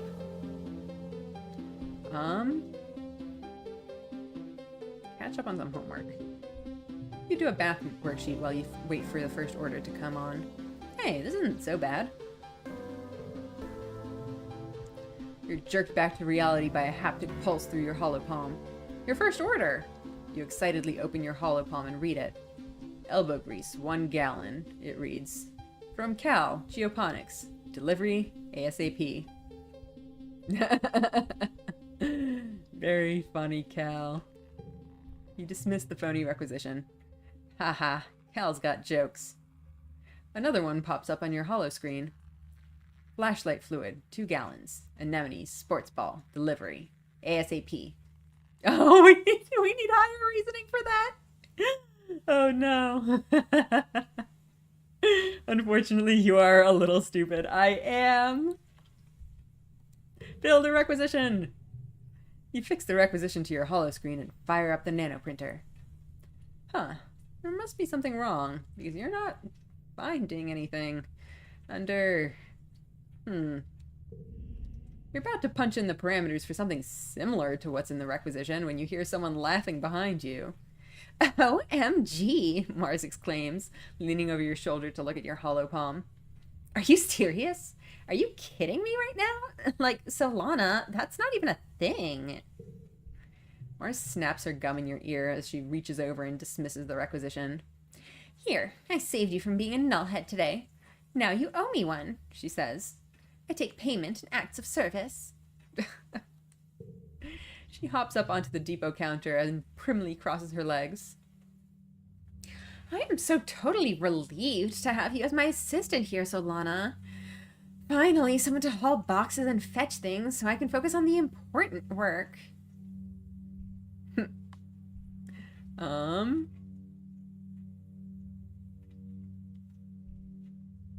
Maybe we could share responsibilities. I don't care which one of you is in charge, Zeke interrupts, so long as you get the work done. Mars can hardly wait until Zeke is gone to giggle. Either way, I'm glad you're here. This job is usually so boring. Get to work. Alright, that one becomes value 2. Okay, we have 4 reds. We have a sports ball.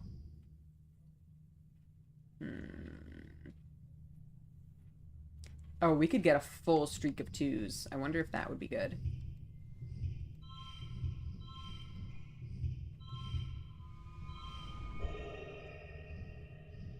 Probably good enough. Although, would a 3 be better?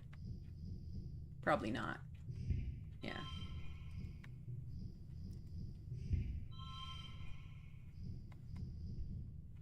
Alright.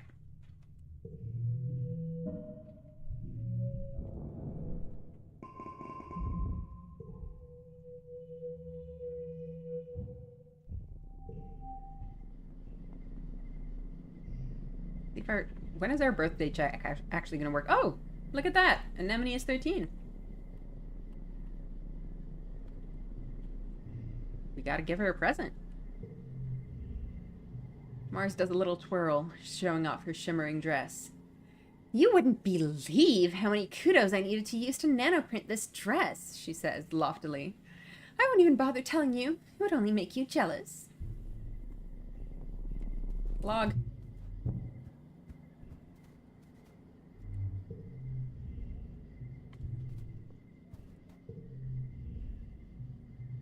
Hey, Sprout, your dad says, tossing a canteen at your chest. Do I gotta keep watering you like a plant? 'Cause I will. Drink up, or you'll shrivel up like a raisin.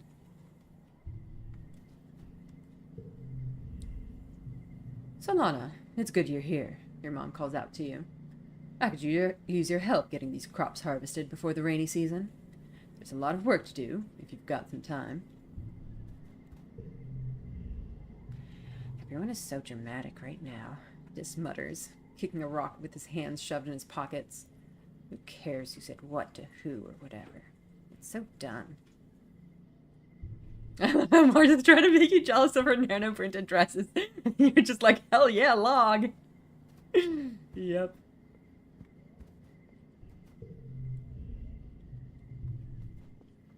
Happy birthday, Nemi! I got something for you. I know you like these eggs. Wow, I have more items than I expected. I should start using some of these logs. Cool, thanks, Nemi says, taking the egg. I guess it is my birthday this week. I kind of forgot. Yay, we did it! It finally paid off. Does her nano-printed dress give +2 to 1 card? I thought not. It's true.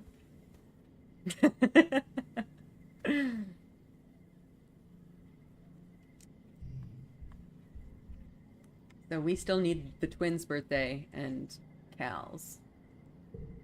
He's 14 and they're 12. Okay. What do we do this time? I think we've done all the new stuff except for the perception thing, but we really don't want the perception thing. We haven't done any brain work in a really long time. Honestly, I think we should probably work on our social skills. Let's work on our social skills, please. I think so humanities gave stuff. This one gives organizing and persuasion, both of which would be quite nice.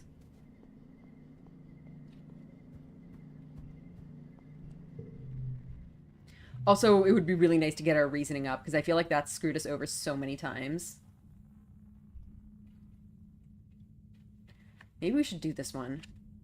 Get some engineering and reasoning. Creativity and persuasion would also be really good.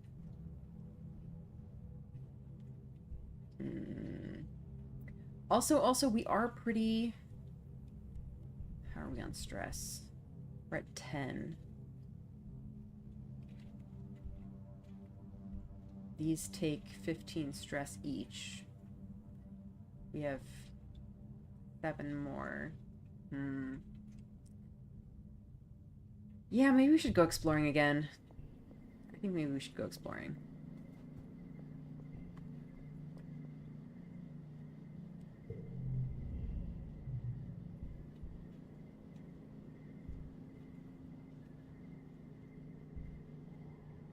I think we probably want to do the plains just because that has, like, more new and interesting events.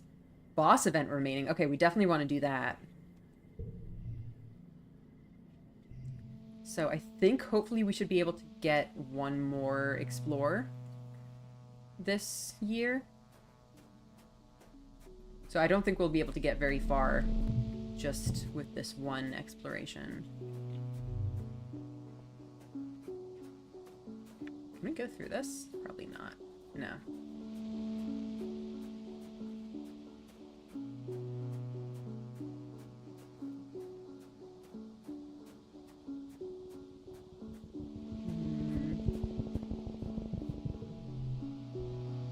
Spark snow is driving down, and visibility is poor. You can barely see your hand in front of your face. Well, I guess we'll do our perception. Ooh. Locked card.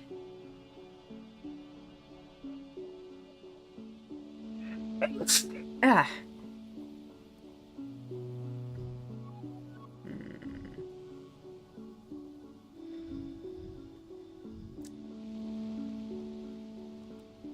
I feel like this would be pretty good. Not perfect, but good enough, I think.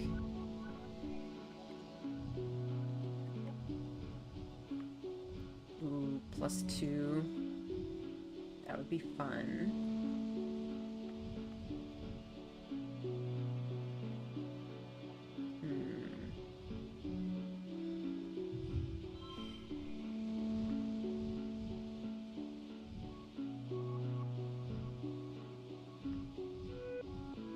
Or you know what? Maybe we can try to go for a 2, 3, 4?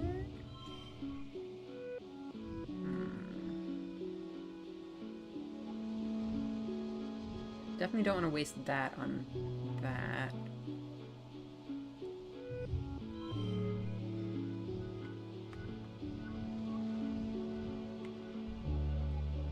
Let's go with that.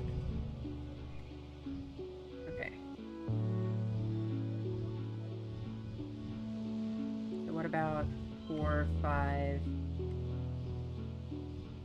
6?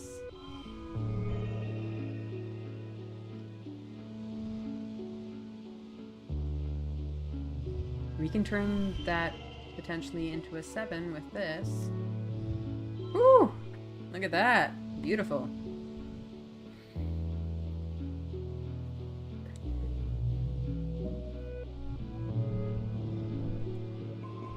Keep putting one foot in front of the other, relying on wayfaring and a fair bit of luck to make your way through. But you see something inexplicable. What the heck is that? You squint into the driving snow, but all you see is white on white on white. And the slightest hint of movement. It doesn't even look corporeal. Almost like a cloud. Like the snow is coming from it. It's impossible to get a closer look. You pull your collar tighter against the storm and move on. Ooh, interesting.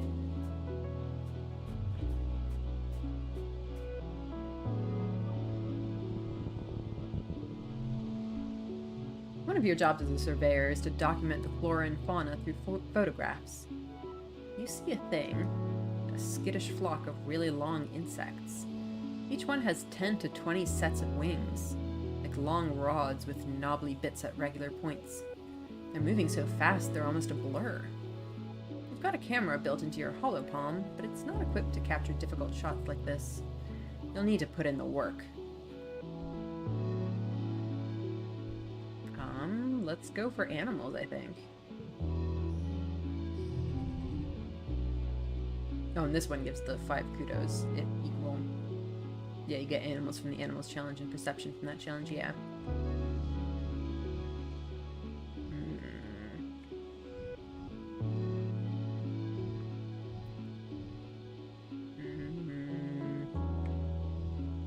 I think I might just use my red cards here. Because, like, we have two gems here that I kind of want to save for later. And this is also a cool one, potentially, to save. So let's try these.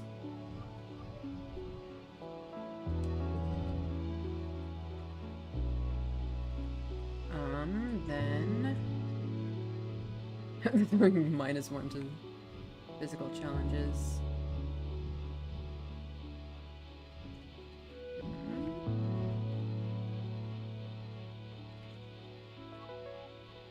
I guess we can do like a 3-3-4-4?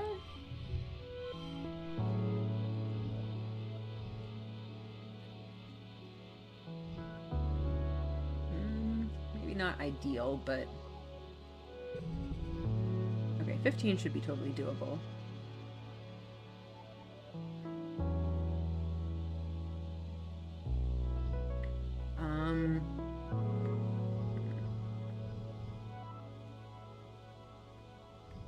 Hang on. What if I do this? Oh, but that one's gonna get +2s. Wait, no, what am I doing?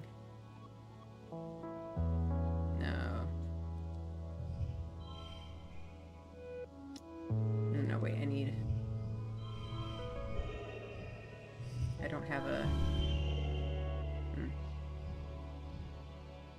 Yeah, it's not gonna work exactly.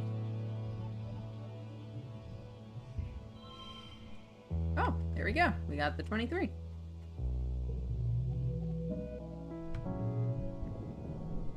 Oh, what have we got from the animals perk?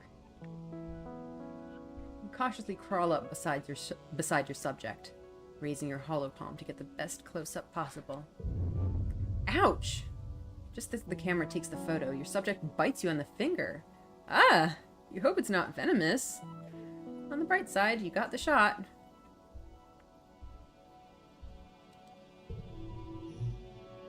Equip an additional gear. Ooh, excellent. Let's find the animals from that one event. Yeah, that's pretty good.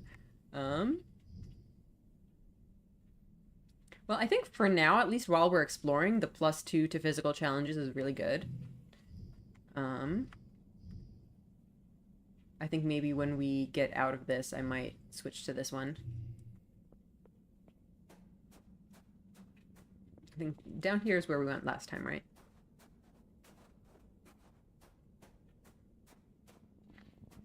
Oh, it's another one of you guys. Oh, I see a log up there, too. You're crossing a clearing when you hear a terrible cracking, pounding sound. A bushbub bursts through the tree line, barreling straight towards you. Whatever's making a bushbub run, you're pretty sure you don't want to be on the business end of it. Well, we gotta take the challenge. Bravely stand your ground.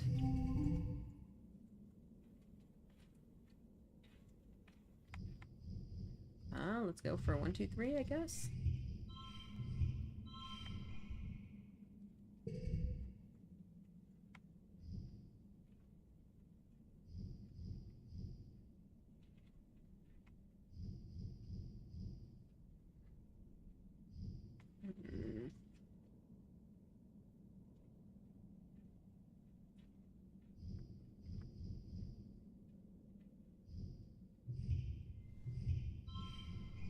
This is gonna turn into... Wait, no.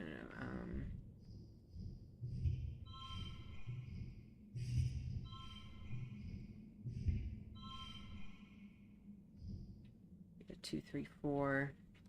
I can potentially do this too.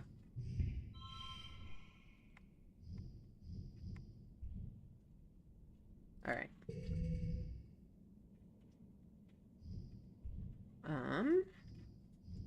So we have 4 reds, which is nice.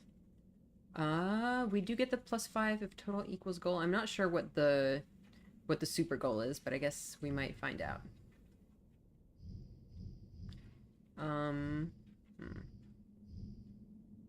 This has the +1 for each gem on other cards.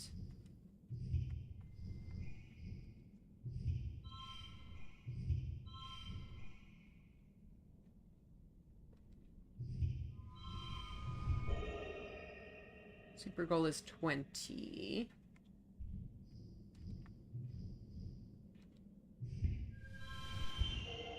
Uh, 22. Oh, well, we got the 20. There we go.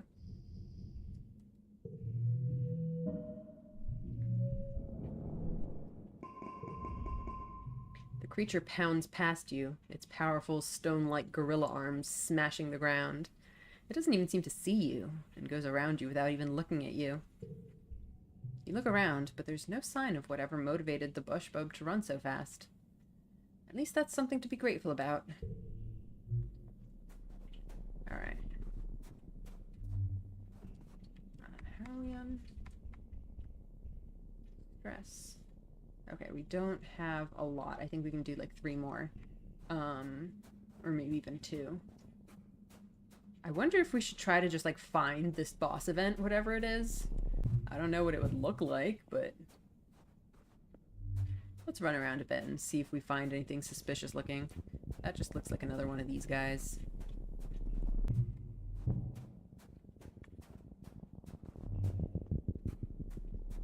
Or maybe we don't want to do the boss event yet. Maybe we want to save it for later.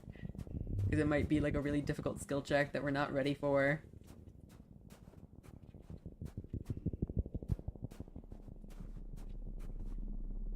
Boss events are, oh, I see. Okay, okay. Yeah. The ones with the exclamation mark. Ah, well, there it is, I guess.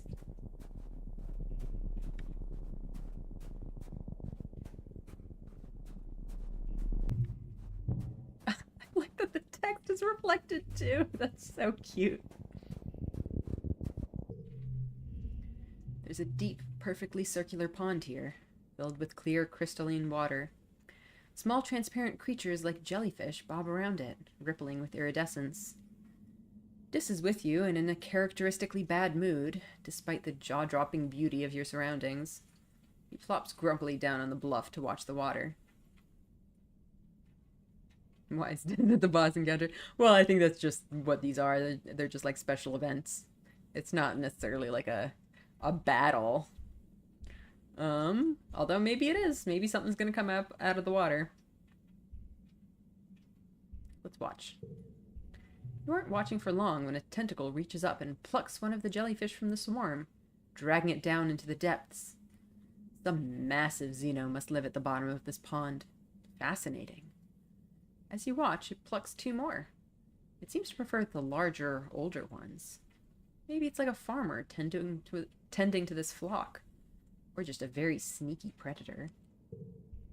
You take some notes, particularly that you should think twice about swimming in any of these ponds. I don't think we want to go swimming in that after we just noted that. Let's take a nap. Look at that. We got our stress back. So relaxing. You take off your shoes and soak your feet in the water. You're dozing off until a tentacle grabs your ankle and pulls you into the pool. You flail your arms, fighting the gentle pull of the tentacle. Dis watches from the shoreline. You think he's frozen in shock, but when you call for help, he only frowns in thought. Dis, help! Dis moves closer to the pool. Panic doesn't help, he mutters. Calm down. Just calm down. See? You stop flailing, and the tentacle stops pulling. See? It's not pulling you under, Dis says. It's just checking you out. After a while, the tentacle releases you and disappears into the depths. This helps fish you out of the deceptively deep pool and helps wring out your clothes. I thought I was gonna die, stupid! You haven't calmed down from the whole almost dying thing, so you raised your voice. He stops packing and looks up at you furiously. You could have died, but only because you panicked. I wasn't even trying to hurt you. But if you drowned in there, it would have been my fault. Don't ever do that again. Dang. You realize he's upset because he cares about you, in his way. You mumble a thank you and grab a towel to dry off. Alright. Keep exploring.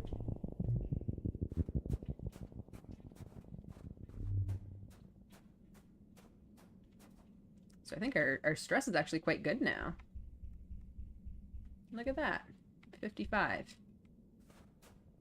We can keep going for a while yet. A series of small circular pools chain together to form an impassable body of water. You don't see an obvious route through, though the path does continue off in the distance on the other side. Alright.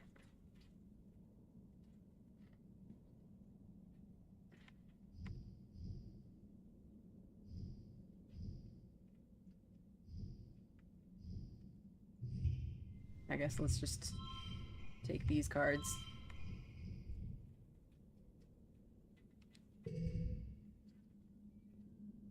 Ooh, we got a funky one. 2 to the card to the right. This is just a casual xenofauna expert. Got this whole encyclopedia of helpful planetary knowledge, telling no one. That is very on brand for him, isn't it?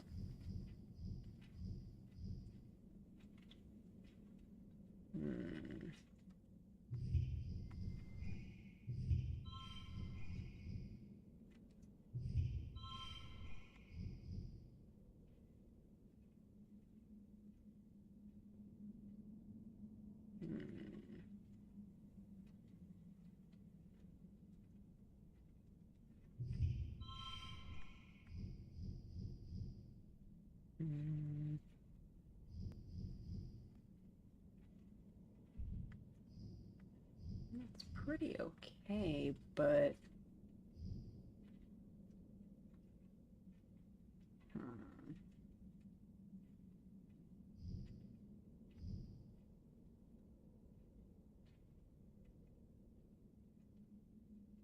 If I do something like this... Wait, what was it before? I think it was much less before. No, it was 24. That's quite good. Alright, let's go with that.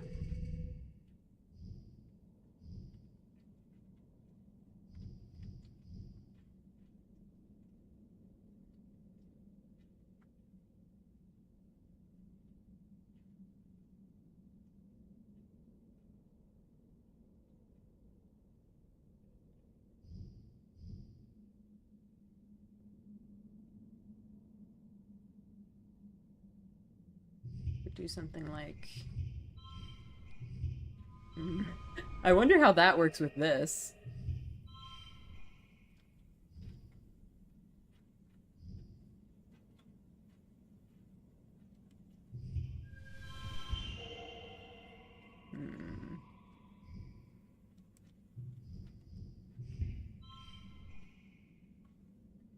That is way too much.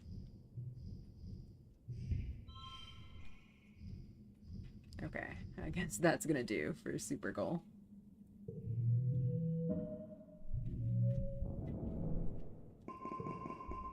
There's a narrow place where 2 pools meet that you think you can leap over.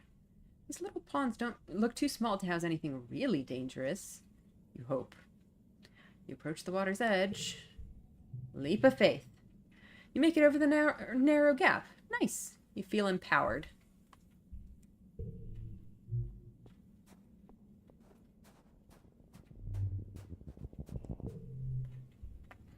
There's not much to find out here, but the peaceful atmosphere is great for contemplation. You find a particularly beautiful little plateau, where you can see the plains spread out before you like a picnic blanket, round lakes dotting the land like glimmering mirrors of sky. Dis is scouting further ahead. He was eager to find some adventure.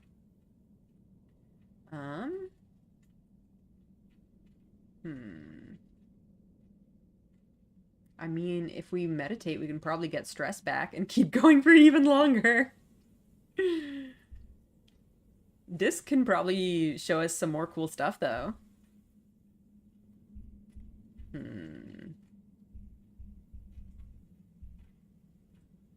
Let's see what Dis has got for us. There's no adventure where Dis is either. This is some peaceful territory right here. Oh, a ring. You're no help, Dis.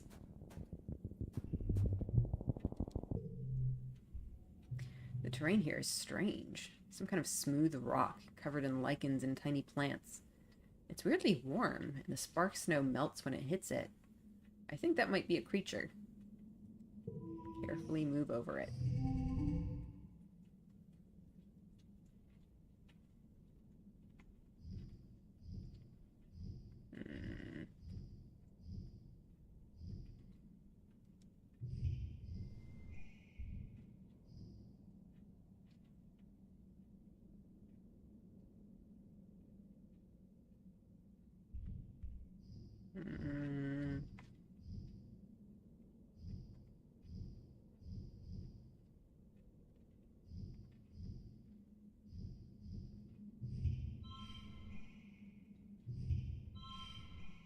That's such a waste of this card, though.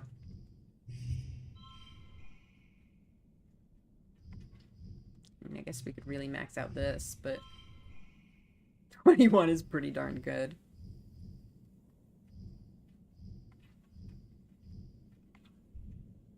Sure, that works.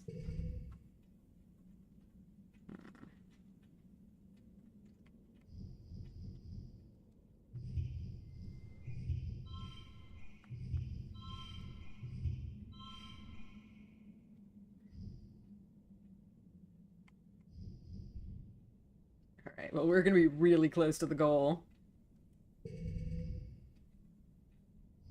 So I don't know what the super goal is here, but,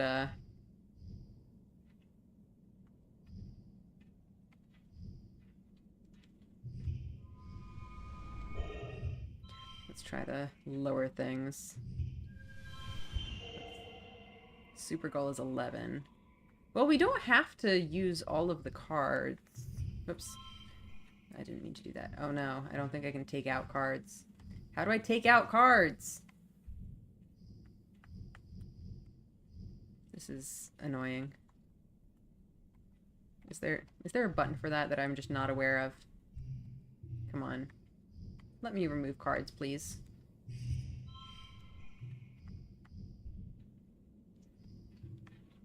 Like, I can potentially end it without...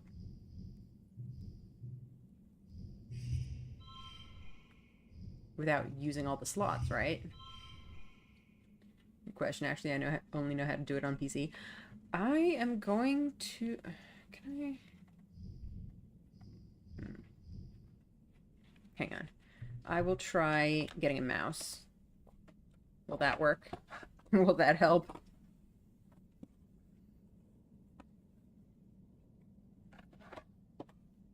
How do you do it on PC?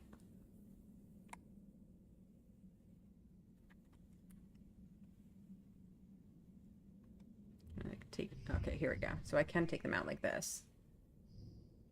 You just press it. Okay, yeah. That makes sense. Is the sound not working anymore? Like, there used to be sound effects, and I think they're not sound effecting. What the heck? All I did was plug in a mouse. Oh, I'm hearing some audio.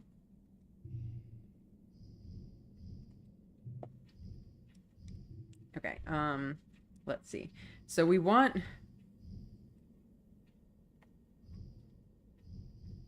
low values.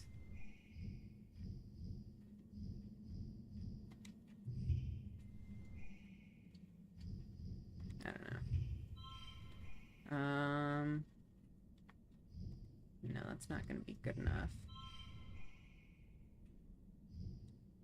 Oh.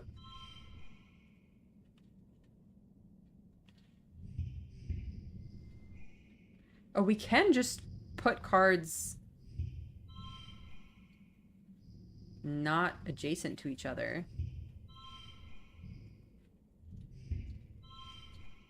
I'm just kind of doing stuff randomly at this point. How much is this one gonna be?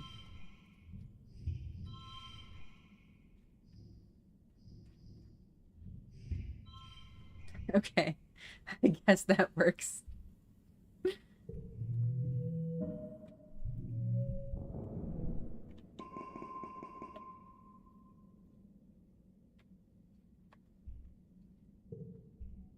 After cautiously walking around on it for a few minutes and observing quietly, you realize the ground is alive. It's rumbling very slightly. What you thought was just a rock slowly opens. It's an eye.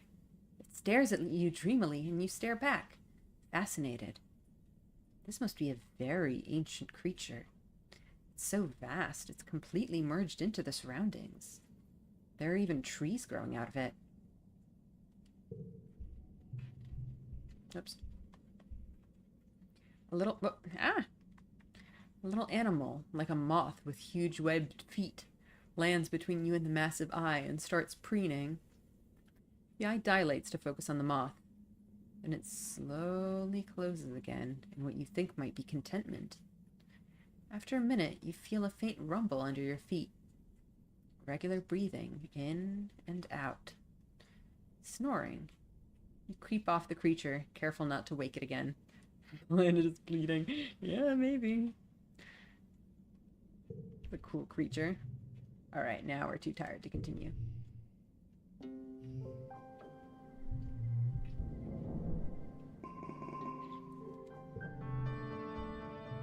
It's Vertiminalia.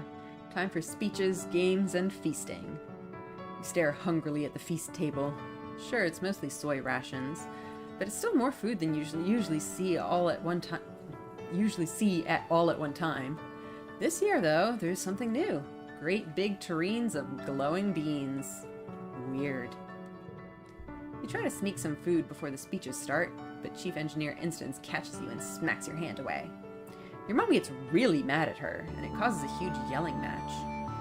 Your dad directs you away from the table as Instance blames your mom for the way things are right now. Whatever that means. What does that mean? Your dad passes you a soy sweet to keep your tummy busy during the speeches. He's the best. What does that mean?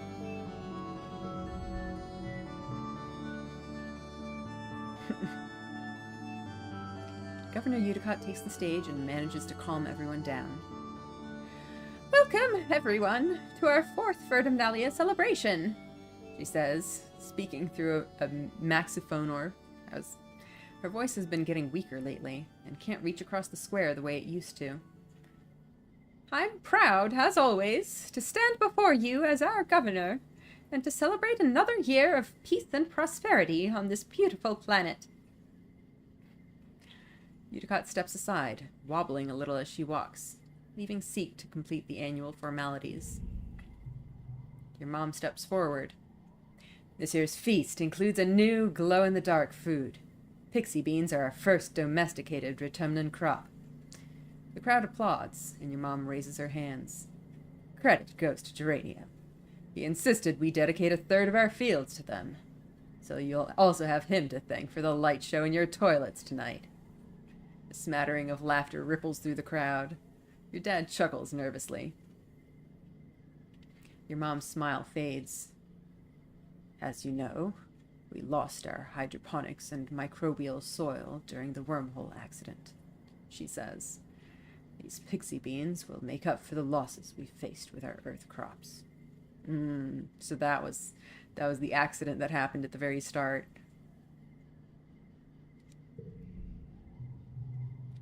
Udicott's weedy voice rattles through the maxiphoner. Thank you, everyone! Let's get on with the games! The crowd packs away the chairs as the children gather in the square. Which competition do you participate in this year? Well, I guess we're doing bots. Bot quadrathlon. Oh my gosh. The same microbial soil Tammy's body went into? I'm not sure, was it?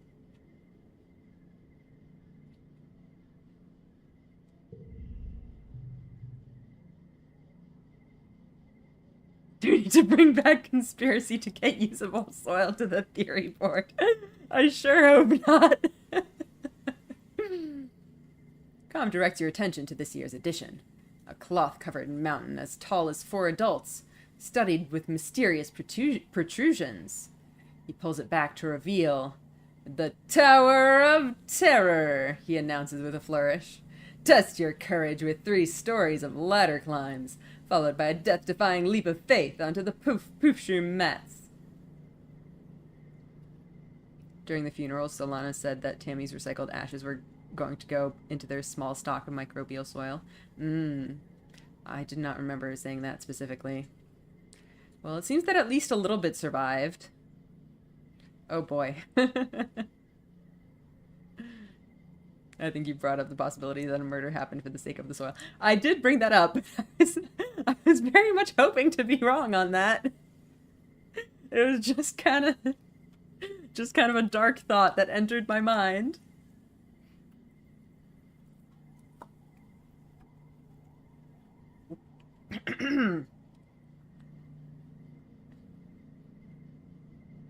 Well, they claimed a little bit survived. I don't like our mom saying we lost it, apparently. Yeah. You, Nemi, and Cal take in the majesty of the Tower of Terror. Both of them are hooting and pumping their fists, absolutely bonkers about jumping from 3 stories. You'll all still be doing the wrestling, agility, and accuracy portions of the course, but clearly this is the winner by popular vote. How about you? Are you ready? It's inconsistent is what I'm saying. Yeah. I mean, do we still have the...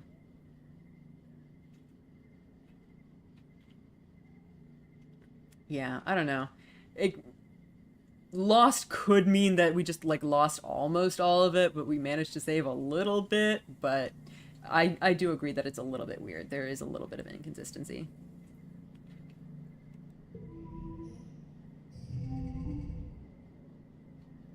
Okay. Oh gosh, goal 60. Let's do bonus to pairs. Well, we can do... is it worth using a wild card on this? 12. That's not bad.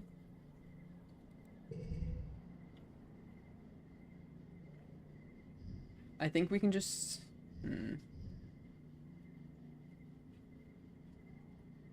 Shoveling dirt, first time event mentions trying to make additional microbial soil by mixing it with the soil of the planet.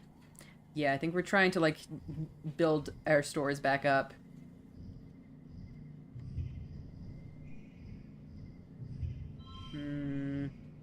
I really want to save this 3-4-5 for a streak, though. So maybe I'll take out this actually. And just do a 3-4-5. 23. Okay, that's pretty good. I really hope we get good cards next round, because the ones we have left over are not that good. 25 is doable. We have... Oh, Sports Ball is actually really nice with this pairs bonus. Sports Ball, okay. I don't know.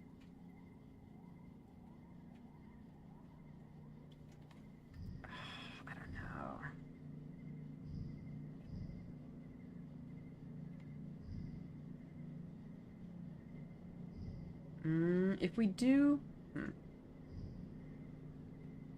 Yeah, the phrasing was, we lost it.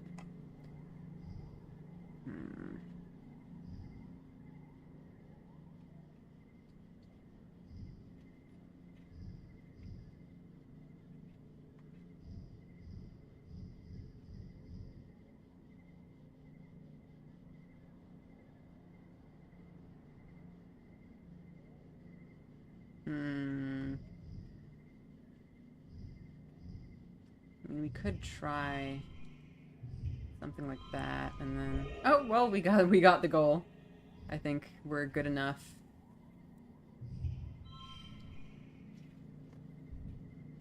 Alright. Sure.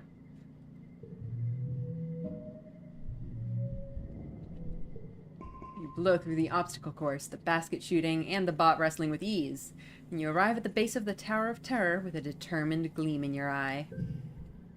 You scale it easily, of course. It's only ladders. Sure, it's really high ladders and a huge jump, but you just close your eyes and pretend you're jumping into a great big vat of pudding.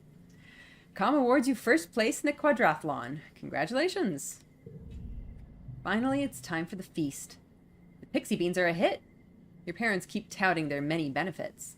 They grow well here, they're super nutritious, taste great, they're really versatile, and kids love their bright multicolored glow. Your rumbling stomach has made you grouchy. Your parents won't let you eat until they finally stop bragging about their dumb beans. You consider the options. Pixie bean soup, pixie bean salad, pixie bean chili, and even pixie bean aquafaba dessert. Everything glows in the evening twilight. Pixie bean chili sounds so good. I just want chili. You sullenly shove your pixie bean everything around on your plate. You don't even want to eat them anymore. Stupid beans, stupid feasts, stupid games. Stupid everyone. Ah! Every time someone turns to talk to you, especially about how great these beans are and how great your parents are for growing them, you just get more irritated. They're just beans. It's like they love these beans more than they love you. You're probably just hungry. I mean, first of all, it's really funny to see this just kind of happen, because so far Solana's been, very loving with her parents, but obviously the teenage hormones are kicking in and she's getting a little bit more moody. But it is definitely very fair for her to be frustrated about this. Thank goodness nobody's experiencing hormones right now. But, the thing is, she is feeling like her parents are kind of neglecting her in favor of the beans. Because they just spend all their time doing their agriculture. And they really don't have any time to spend with her. They didn't notice when she didn't come home one night. Completely understandable. I want to see her appreciate her parents' work and, be excited about the beans, because the beans are exciting. But I also very much understand the frustration. Solana feeling neglected has been a recurring theme. Yeah, it makes a lot of sense. It's just, that is the environment that we're in right now. That, this is a colony trying to establish a life in an alien planet, and they need to do everything they can to survive, and that means our farmers have to be working overtime for the survival of the colony. Is the weird thing about teenagerdom, where on the one hand you're going to deal with mood swings and such, but also adults rarely take teens' problems seriously, and that adds to the frustration. Yeah, exactly. It's just a situation that, doesn't really have a solution. It's just kind of sad.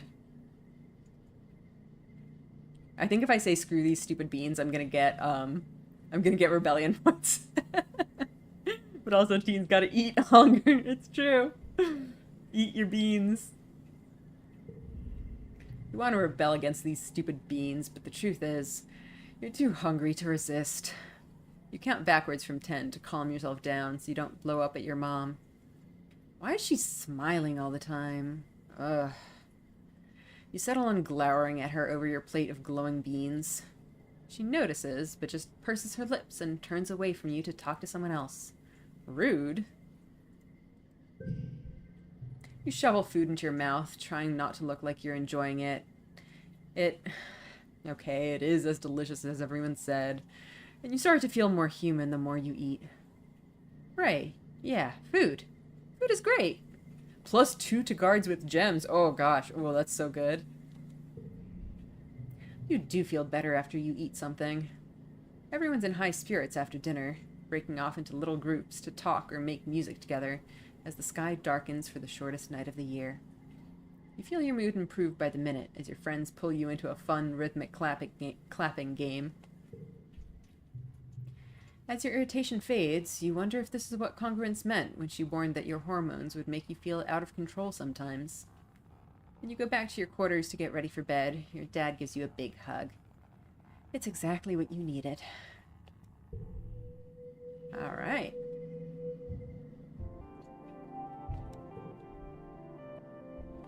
So now we've got, popular. You're a winner and everyone wants to be your friend. Alright, I guess we can try to focus on kudos. But I did want to focus on the, like, social and mental skills, which we can probably go work in the depot and get our stuff. That's maybe a good idea for right now. I did also want to go exploring at least one more time, so let's see how we can do that. I think... so we're at 50. If we can probably go, like, go exploring the last month before Glow, and then we'd have to rest the month before that. So we have 3 months, which is exactly perfect, right? We get double kudos for 3 months. Depot is a good source of persuasion and kudos and organizing, yeah. Okay, so we're gonna be doing kudos for 3 months, then rest, then explore. And then that's the end of the year. But I think we'll have to do that next time, actually. I think let's call it a day for today. Thank you for coming, guys. I hope you had fun. Yeah, we certainly... stuff is certainly happening. We have reached teenagerdom. We are now the teenage exocolonist. One thing worth mentioning, it could be fun to make sure you have some energy during Glow. It'd be fun to use your perception for lookout duty. I didn't realize you could do lookout duty during Glow. Okay. Yeah, I think we'll go exploring the day before, and we'll just try to leave a little bit of energy. Alright. Cool. So yeah, we're a teenager now, we have a pet, we're dealing with hormones. Great stuff. Alright. Glow's probably when you need lookout duty the most, TBH. Yeah, it is true. Okay, well, we're probably gonna get to that next time. Alright. Have a good rest of your day. Yes, it's the end of the week, I guess, so... Sunday Speedpaint, and then next week we'll be back Tuesday. Alright, see you then. Good night.